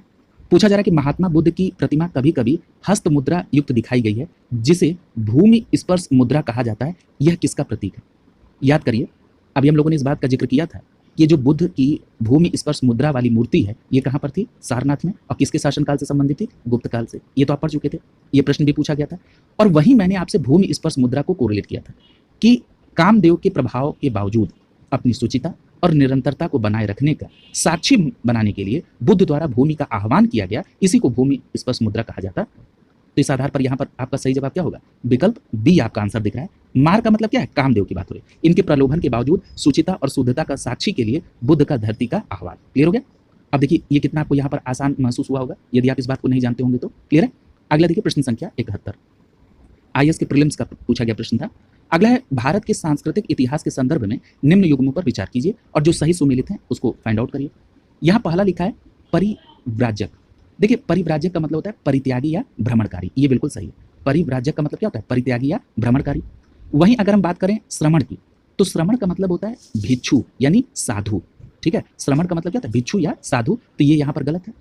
अगला कह रहा है उपासक, तो उपासक का मतलब क्या है, उपासक का मतलब होता है कि बौद्ध धर्म का साधारण अनुगामी, यानी ये भी सही सुमेलित है। यानी प्रश्न संख्या 71 में आपका बी विकल्प सही हो जाएगा, पहला और तीसरा जो है ये बिल्कुल सही है, और श्रमण का मतलब होता है भिक्षु या साधु। अगला देखिए प्रश्न संख्या 72। प्रश्न संख्या 72 में पूछा जा रहा है कि निम्नलिखित में से कौन से शासक बौद्ध मत के विस्तार में योगदान नहीं दिए थे। तो देखिए यहाँ पहला नाम लिखा है हर्षवर्धन। आप सभी को पता है कि हर्षवर्धन के शासनकाल में ह्वेनसांग आया था और उसने नालंदा विश्वविद्यालय में अध्ययन भी किया, और उसने अपनी यात्रा वृत्तांत में नालंदा विश्वविद्यालय की स्थापना के संदर्भ में भी बताया, यानी ये बौद्ध मत से विस्तार में संबंधित है। कनिष्क के संदर्भ में आप ये जानते हैं कि कनिष्क के ही समय में चतुर्थ बौद्ध संगीत समिति हुई थी, इसलिए सुमेलित होंगे। अशोक के संदर्भ में आप ये जानते हैं कि जो तृतीय बौद्ध संगीति हुई थी ये इन्हीं के समय में, अशोकाराम विहार की स्थापना, और तमाम चीजें अशोक से संबंधित हैं। और अशोक के रोमनदेही अभिलेख से ही ये पता चलता है कि गौतम बुद्ध का जन्म कपिलवस्तु की लुम्बिनी नामक स्थान पर हुआ। अगर हम डी विकल्प को देखें तो पुष्पमित्र शुंग है। आप सभी को पता है कि शुंग वंश की स्थापना की थी पुष्पमित्र शुंग ने, और इसका संबंध वैदिक धर्म और उनके आदर्शों को पुनः प्रतिष्ठित करने से है, इसलिए आप यहाँ पर प्रश्न संख्या 72 का डी विकल्प आंसर करेंगे। अगला देखिए प्रश्न संख्या 73, कथन और कारण से संबंधित प्रश्न है। कथन में कहा जा रहा है कि कुशीनगर मल्ल गणराज्य की राजधानी थी, यह पढ़ चुके हैं, सही है। और महात्मा बुद्ध का महापरिनिर्वाण कुशीनगर में ही हुआ था, ये भी बात यहाँ पर बिल्कुल सही है। लेकिन आप देख रहे हैं कि ये कहीं व्याख्या नहीं हो रही है, ये दोनों स्टेटमेंट इंडिविजुअल कैपेसिटी में सही है, यानी यहाँ पर प्रश्न संख्या 73 का बी विकल्प आपका आंसर हो जाएगा। और देखिए मल्ल गणराज्य की राजधानी है कुशीनगर। ठीक है, देखिए आप सभी को पता है कि एक बौद्ध ग्रंथ है जिसका नाम है अंगुत्तर निकाय, और इसी अंगुत्तर निकाय में 16 महाजनपदों का जिक्र है, और मल्ल भी जो है एक महाजनपद है। ठीक है, यहां पर एक बात और याद रखिएगा कि एक प्रश्न और पूछा जाता है कि ऐसा कौन सा जैन धर्म है जिसमें 16 महाजनपदों का जिक्र है, तो याद रखिएगा भगवती सूत्र, ये एक जैन ग्रंथ है जिसमें 16 महाजनपदों का जिक्र है। एक प्रश्न और पूछा जाता है 16 महाजनपद से कि उत्तर प्रदेश में कितने 16 महाजनपदों में से ये जनपद थे, तो याद रखिएगा 8। ये बात भी आप स्पष्ट रूप से याद रखेंगे, पूछे जा चुके हैं ये प्रश्न। अगला देखिए प्रश्न संख्या 74, पूछा जा रहा है कि निम्नलिखित युग्मों में से कौन सा सही सुमेलित है। लोथल सिंधु घाटी सभ्यता का स्थल कहां पर है, गुजरात में, प्राचीन गोदीवाड़ी के साक्ष्य, यानी ये बंदरगाह स्थल था, यानी ये बिल्कुल सही सुमेलित है। अगला है सारनाथ, सारनाथ में यानी ऋषि पतन, बुद्ध का प्रथम धर्म उपदेश, धर्मचक्र प्रवर्तन जिसको कहते हैं, ये भी सही है। राजगीर, अशोक का सिंह स्तंभ, ये देखिए जो अशोक का सिंह स्तंभ है ये सारनाथ से संबंधित है। ठीक है, राजगीर यानी गिरिब्रिज में प्रथम बौद्ध संगीति का आयोजन हुआ था। तो ये यहाँ पर जो है आपका ये सही सुमेलित नहीं है। अगला है नालंदा। नालंदा जो है बौद्ध अधिगम का महान पीठ, बिल्कुल सही है। यहाँ विश्वविद्यालय की स्थापना भी कुमार गुप्त ने की। यानी यहाँ पर आप देख रहे हैं कि तीसरा सही सुमेलित नहीं है, पहला, दूसरा और चौथा यहाँ पर सही सुमेलित है। पहला, दूसरा और चौथा, यानी इस आधार पर प्रश्न संख्या 74 का सी विकल्प आपका आंसर हो जाएगा। क्लियर। अगला देखिए प्रश्न संख्या 75। यहाँ पर कह रहा है कि भारत के धार्मिक इतिहास के संदर्भ में इन कथनों की सत्यता की जांच कीजिए और जो कथन सत्य है उनको आप फाइंड आउट करिए। पहले स्टेटमेंट में कहा जा रहा है कि स्थिविरवादी महायान बौद्ध धर्म से संबद्ध थे। एक टर्म प्रयोग हुआ है स्थिविरवादी। सबसे पहले तो आपको यह समझ लेना आवश्यक है कि ये स्थिविर जो संप्रदाय है, जिसके कॉन्सेप्ट को कहा गया स्थिविरवादी, यानी जो उस संप्रदाय को मानने वाले हैं उनको क्या कहते हैं, स्थिविरवादी। इसका मतलब क्या है, तो याद रखिएगा, जिन लोगों ने परंपरागत नियमों में आस्था रखते हुए चीजों का अनुसरण किया, या जो परंपरागत नियमों में आस्था रखने वाले संप्रदाय थे, उनको स्थिविर कहा गया। या एक नाम और है थेरावादी। स्थिविर कहें या थेरावादी, जिन्होंने परंपरागत नियमों को में आस्था रखी। अब एक कॉन्सेप्ट यहीं से कोरिलेट करिए जरा। अगर मान लीजिए कि इतना ही बात मालूम थी, तो आप ये जानते हैं ना कि महायान संप्रदाय ने बुद्ध को देवता के रूप में माना और हीनयान लोगों ने बुद्ध को एक महापुरुष के रूप में, और महात्मा बुद्ध स्वयं ईश्वर के प्रति उनकी असहमति थी, यानी वो देवता के कॉन्सेप्ट में विश्वास नहीं करते थे। इसका मतलब यह कि बुद्ध का जो मेन कॉन्सेप्ट था उसको आगे कौन लेके चल रहा था, हीनयान संप्रदाय। यानी जो परंपरागत नियम थे उनको आगे ले चलने का काम कौन कर रहे थे, हीनयान। तो इसका मतलब क्या हो गया कि स्थिविरवादी किससे संबंधित होंगे, हीनयान से संबंधित, यानी हीनयान बौद्ध धर्म से संबंधित होगा स्थिविरवादी। क्लियर। या उसको थेरावादी भी आप कहेंगे, इसलिए पहला गलत हो गया क्योंकि यहाँ महायान लिखा हुआ है। दूसरा कह रहा है कि लोकोतेश्वरवादी जो संप्रदाय है ये बौद्ध धर्म के महासांगिक संप्रदाय की एक शाखा है। अब देखिए, ये जो लोकोतेश्वरवादी संप्रदाय है, ये बात सही है कि ये महासांगिक संप्रदाय की एक शाखा है। ठीक है, और महासांगिक का मतलब क्या है, जिन्होंने परिवर्तन के साथ नियमों को स्वीकार किया उस संप्रदाय को महासांगिक कहा गया। ये महासांगिक कौन है, जिसने परिवर्तन के साथ नियमों को स्वीकार किया उनको महासांगिक, और जिन्होंने परंपरागत नियमों में आस्था रखी उनको स्थिविर या थेरावादी कहा गया। क्लियर है। तो स्थिविरवाद को तो आपने हीनयान से कोरिलेट किया, और ये महासांगिक जो है ये किससे, महायान यानी लोकेश्वरवादी से संबंधित हो जाएंगे। क्लियर है। तो ये तो सही हो गया कि लोकेश्वरवादी संप्रदाय जो था ये बौद्ध धर्म के महासांगिक संप्रदाय की एक शाखा है, और महासांगिक का मतलब ये कि परिवर्तन के साथ नियमों को स्वीकार करने वाला संप्रदाय। अगला कह रहा है कि महासांगिकों द्वारा बुद्ध के देवतारोपण को ने महायान बौद्ध धर्म को प्रोत्साहित किया। तो ये भी हो गया भाई, जिसने परिवर्तन के साथ नियमों को स्वीकार किया, यानी जिसने बुद्ध को देवता के रूप में लिया, उनको महायान ही तो कहते हैं। तो ये भी सही है, यानी यहाँ पर प्रश्न संख्या 75 का दूसरा और तीसरा स्टेटमेंट यहाँ पर सही है, इसलिए प्रश्न संख्या 75 का बी विकल्प आपका आंसर हो जाएगा। क्लियर है। अब देखिए, ये प्रश्न पूछा गया था आईएएस के प्रीलिम्स 2020 में। अगर आपको थोड़े बहुत कॉन्सेप्ट अगर ध्यान में है तो निश्चित तौर पर इस प्रकार के प्रश्न को भी आप बहुत आसानी से कर ले जाएंगे। क्लियर है। बस आपको चीजों को एक दूसरे से कोरिलेट करना, एक दूसरे से जोड़ने की समझ को विकसित करना है। अगला देखिए प्रश्न संख्या 76। पूछा जा रहा है कि भारत के धार्मिक इतिहास के संदर्भ में निम्नलिखित कथनों पर जो सही है उनको फाइंड आउट करिए। पहला लिखा है कि बोधिसत्व बौद्ध मत हीनयान का केंद्रीय संकल्पना। अभी देखिए इस पर चर्चा हुई थी कि जो बोधिसत्व बौद्ध मत के महायान संप्रदाय के आदर्श हैं और केंद्रीय संकल्पना है किसके, महायान के, इसीलिए ये यहाँ पर गलत हो गया क्योंकि यहाँ पर हीनयान लिखा है। अगला करा कि बोधिसत्व अपने प्रबोध के मार्ग पर बढ़ता हुआ करुणामय है। ठीक है, तो यहाँ पर यह बात सही है कि अपने प्रबोध के मार्ग पर बढ़ता हुआ करुणामय। अगला करा कि बोधिसत्व अपने समस्त सचेतन प्राणियों को उनके प्रबोध के मार्ग पर चलने में सहायता करने के लिए स्वयं के निर्वाण प्राप्ति को विलंबित करते हैं। भाई बोधिसत्व के ही द्वारा तो लोगों को ज्ञान और शिक्षा दी जाती है, यानी सत्व के लिए जो प्रबुद्ध हैं, यानी जो शिक्षा देते हैं कि कैसे निर्वाण की प्राप्ति की जाए, तो जब दूसरे लोगों को निर्वाण की प्राप्ति के लिए वो सहायता करेंगे तो उनकी निर्वाण प्राप्ति में तो विलंबित होगा ना। ये स्टेटमेंट सही है। इसका मतलब यहाँ पर प्रश्न संख्या 76 का दूसरा और तीसरा स्टेटमेंट सही है, इसलिए यहाँ पर बी विकल्प आपका सही हो जाएगा। क्लियर है। प्रश्न संख्या 76 का बी विकल्प यहाँ पर सही होगा। प्रश्न संख्या 77 देखिए, पूछा जा रहा है कि बोधिसत्व पद्मपाणि का चित्र सर्वाधिक प्रसिद्ध और प्रायः चित्रित चित्रकारी है जो कहाँ पर है, तो याद रखिएगा आपका सही जवाब होगा अजंता में। क्लियर है। यानी अजंता की जो गुफा है उसमें बोधिसत्व पद्मपाणि का चित्र सर्वाधिक प्रसिद्ध और प्रायः चित्रित चित्रकारी है। प्रश्न संख्या 77 का ए विकल्प आपका आंसर हो जाएगा, और इसे 6ठी शताब्दी के अंत में निष्पादित किया गया था। अगला देखिए प्रश्न संख्या 78।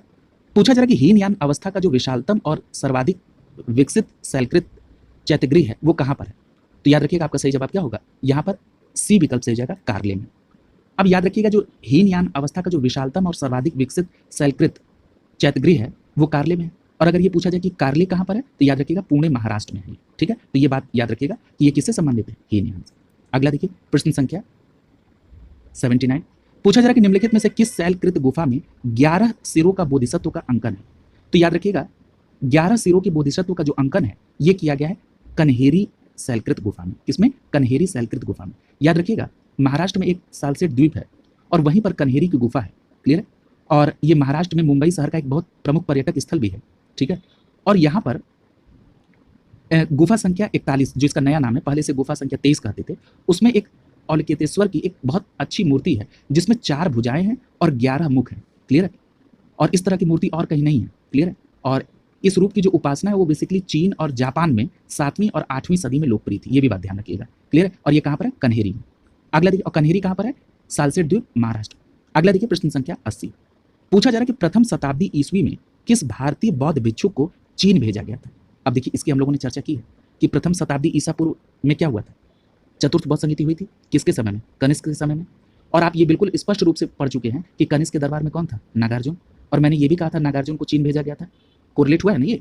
तो यहाँ सीधे सीधे क्या हो जाएगा? डी विकल्प आपका सही हो जाएगा। और आपने ये भी पढ़ा था कि इन्होंने सुनीता का सिद्धांत और माध्यमिक कारिका नामक पुस्तक में इन्होंने सापेक्षता के सिद्धांत का भी वर्णन किया है। क्लियर है? स्पष्ट हो गया। अगला देखिए प्रश्न संख्या 81। यहाँ पर कथन और कारण से संबंधित प्रश्न है। कथन में कहा जा रहा है कि 12वीं सदी के अंत तक नालंदा विश्वविद्यालय का पतन हो गया था। ये बात सत्य है। अगला कहा जा रहा है कि महाविहार को राजकीय प्रश्रय मिलना बंद हो गया था। तो ये बात सही है कि जब राजकीय प्रश्रय मिलना बंद हो गया तो उसके बाद 12वीं शताब्दी के अंत तक ये जो नालंदा महाविहार था वो क्या हो गया? इसका पतन हो गया। ठीक है? तो ये यहाँ पर आपका कथन भी सही है और कारण भी सही है और सही व्याख्या भी हो रही है। क्लियर है? अगला देखिए, और आप जानते हैं कि इसके बाद जो था वो पाल वंश का एक शासक था धर्मपाल, जिसने विक्रमशिला विश्वविद्यालय की स्थापना की और जो कि आगे पाल शासकों ने यहाँ पर तंत्रवाद की शिक्षा का एक प्रमुख केंद्र बना दिया विक्रमशिला को। क्लियर है? और इस प्रकार नालंदा उपेक्षित होने लगा और राजकीय प्रश्रय भी मिलना बंद हुआ।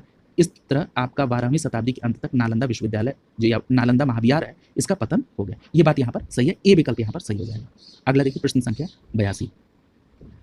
पूछा जा रहा है कि नौ नालंदा महाविहार किसके लिए प्रसिद्ध है?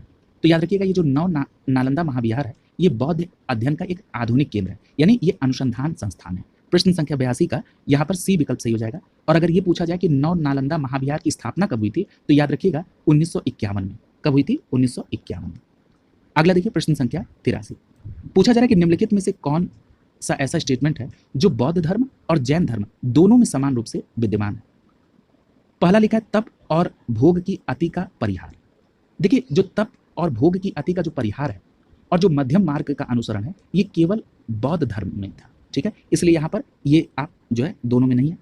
वेद प्रमाण के प्रति अनास्था, ये बात सही है कि दोनों धर्मों ने वेद प्रमाण के प्रति अपनी अनास्था को व्यक्त किया, उसमें उनकी आस्था नहीं थी। अगला है कर्मकांडों की फल वित्ता का निषेध। तो ये बात सही है कि कर्मकांड बलिदान इनके फल पर वो उनका निषेध था, यानी ये उस पर विश्वास नहीं करते थे। ये भी सही है। अगला कह रहा है कि प्राणियों की हिंसा का निषेध यानी अहिंसा पर बल था। तो ये बात सही है। और अहिंसा को लेकर ज्यादा प्रबल कॉन्सेप्ट था जैन धर्म का। ठीक है? तो यहाँ पर आप देख रहे हैं दूसरा, तीसरा और चौथा स्टेटमेंट जो है ये बौद्ध धर्म और जैन धर्म दोनों में समान रूप से है, इसलिए यहाँ पर 2, 3, 4 जो है सही होगा 83 में। तो यहाँ पर 83 का बी विकल्प आपका आंसर हो जाएगा। क्लियर है? अगला देखिए प्रश्न संख्या 84। पूछा जा रहा है कि बौद्ध दर्शन के अनुसार इन कथन और कारणों की आपको सत्यता की जांच करनी है। कथन में कहा जा रहा है कि पुनर्जन्म नहीं होता है। तो अभी हमने आपको बताया था कि आत्मा में विश्वास तो नहीं था बौद्ध धर्म का, लेकिन पुनर्जन्म को उन्होंने माना और उन्होंने कहा कि कर्मों का पुनर्जन्म होता है। इसलिए यहाँ पर यह कहना कि पुनर्जन्म नहीं होता था बौद्ध दर्शन में, ये स्टेटमेंट गलत हो जाएगा। और कारण में कहा जा रहा है कि आत्मा की सत्ता में नहीं है। तो ये बात सही है कि बौद्ध धर्म या बौद्ध दर्शन में कहा गया कि आत्मा की सत्ता नहीं है। ठीक है? यानी बौद्ध दर्शन जो है अनात्मवाद की कॉन्सेप्ट को मानता था। यानी यहाँ पर कथन यानी ए गलत है और आर सही है। ए गलत है और आर सही है। इस आधार पर प्रश्न संख्या 84 का डी विकल्प आपका आंसर हो जाएगा। आपने 4 आर्य सत्य भी देखा। ठीक है? एक बात और याद रखिएगा बौद्ध धर्म के संदर्भ में कि यहाँ पर जो बुद्ध के उपदेश का सार है वो है प्रतित्व समुत्पाद। तो याद रखिएगा कभी आपको प्रतित्व समुत्पाद को कोरिलेट करना हो तो ये बुद्ध के उपदेश में, और अगर ये पूछ लिया जाए कि बुद्ध के उपदेश का सार क्या है तो वह है प्रतित्व समुत्पाद। अब ये प्रतित्व समुत्पाद का मतलब क्या है? इसका मतलब है कार्य कारण सिद्धांत। यानी अगर कोई कार्य होगा तो बिना कारण के नहीं होगा, यानी कारण होगा तभी कार्य संपन्न होगा। यही मूल कॉन्सेप्ट है प्रतित्व समुत्पाद का। ये भी बात आप यहाँ पर ध्यान में रखिएगा। अगला देखिए, अष्टांगिक मार्ग की भी संकल्पना बुद्ध से ही संबंधित है। इस बात को भी ध्यान में रखिएगा। प्रश्न संख्या 85 में पूछा जा रहा है कि बौद्ध धर्म के विषय में इन कथनों की सत्यता की जांच कीजिए और जो कथन सही है उनको आप फाइंड आउट करिए। पहला लिख रहा है कि बौद्ध धर्म में वर्ण और जाति को अस्वीकार नहीं किया गया था। यह बात बिल्कुल सही है। कि बौद्ध धर्म में वर्ण और जाति को अस्वीकार नहीं किया गया था और बौद्ध धर्म में कुछ शिल्पों को निम्न भी माना गया था, ये भी बात सही है। और दूसरा कह रहा है कि उसने ब्राह्मण वर्ग की सर्वोच्च सामाजिक कोटि को चुनौती दी थी, ये भी सही है कि बौद्ध धर्म ने जो ब्राह्मण धर्म था जिसमें ब्राह्मण को सर्वोच्च कोटि प्रदान थी, इसको चुनौती दी गई किसमें, बौद्ध धर्म में।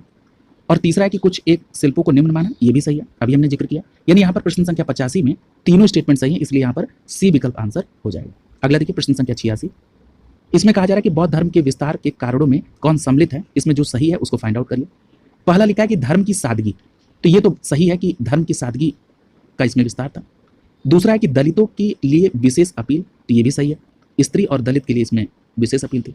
अगला है धर्म की मिशनरी भावना, ये भी सही है, इसमें धर्म की मिशनरी भावना थी। स्थानीय भाषा का प्रयोग, ये भी बात सही कि स्थानीय भाषा उसमें पाली थी और उसका प्रयोग किया गया, ये भी सही है। और अगला कह रहा है कि दार्शनिकों द्वारा वैदिक भावना की सुदृढ़ता, ये गलत है। वैदिक भावना की सुदृढ़ता इसमें नहीं थी, उस भावना को तो इन्होंने उसका क्रिटिसाइज किया था। यानी यहाँ पर प्रश्न संख्या 86 में 1 से लेकर 4 तक जो यहाँ पर कथन है वो कारण जो है ये एकदम सही है। यानी यहाँ पर पहला, दूसरा और तीसरा, चौथा, यानी यहाँ पर आपका सी विकल्प आंसर हो जाएगा। क्लियर है? अगला देखिए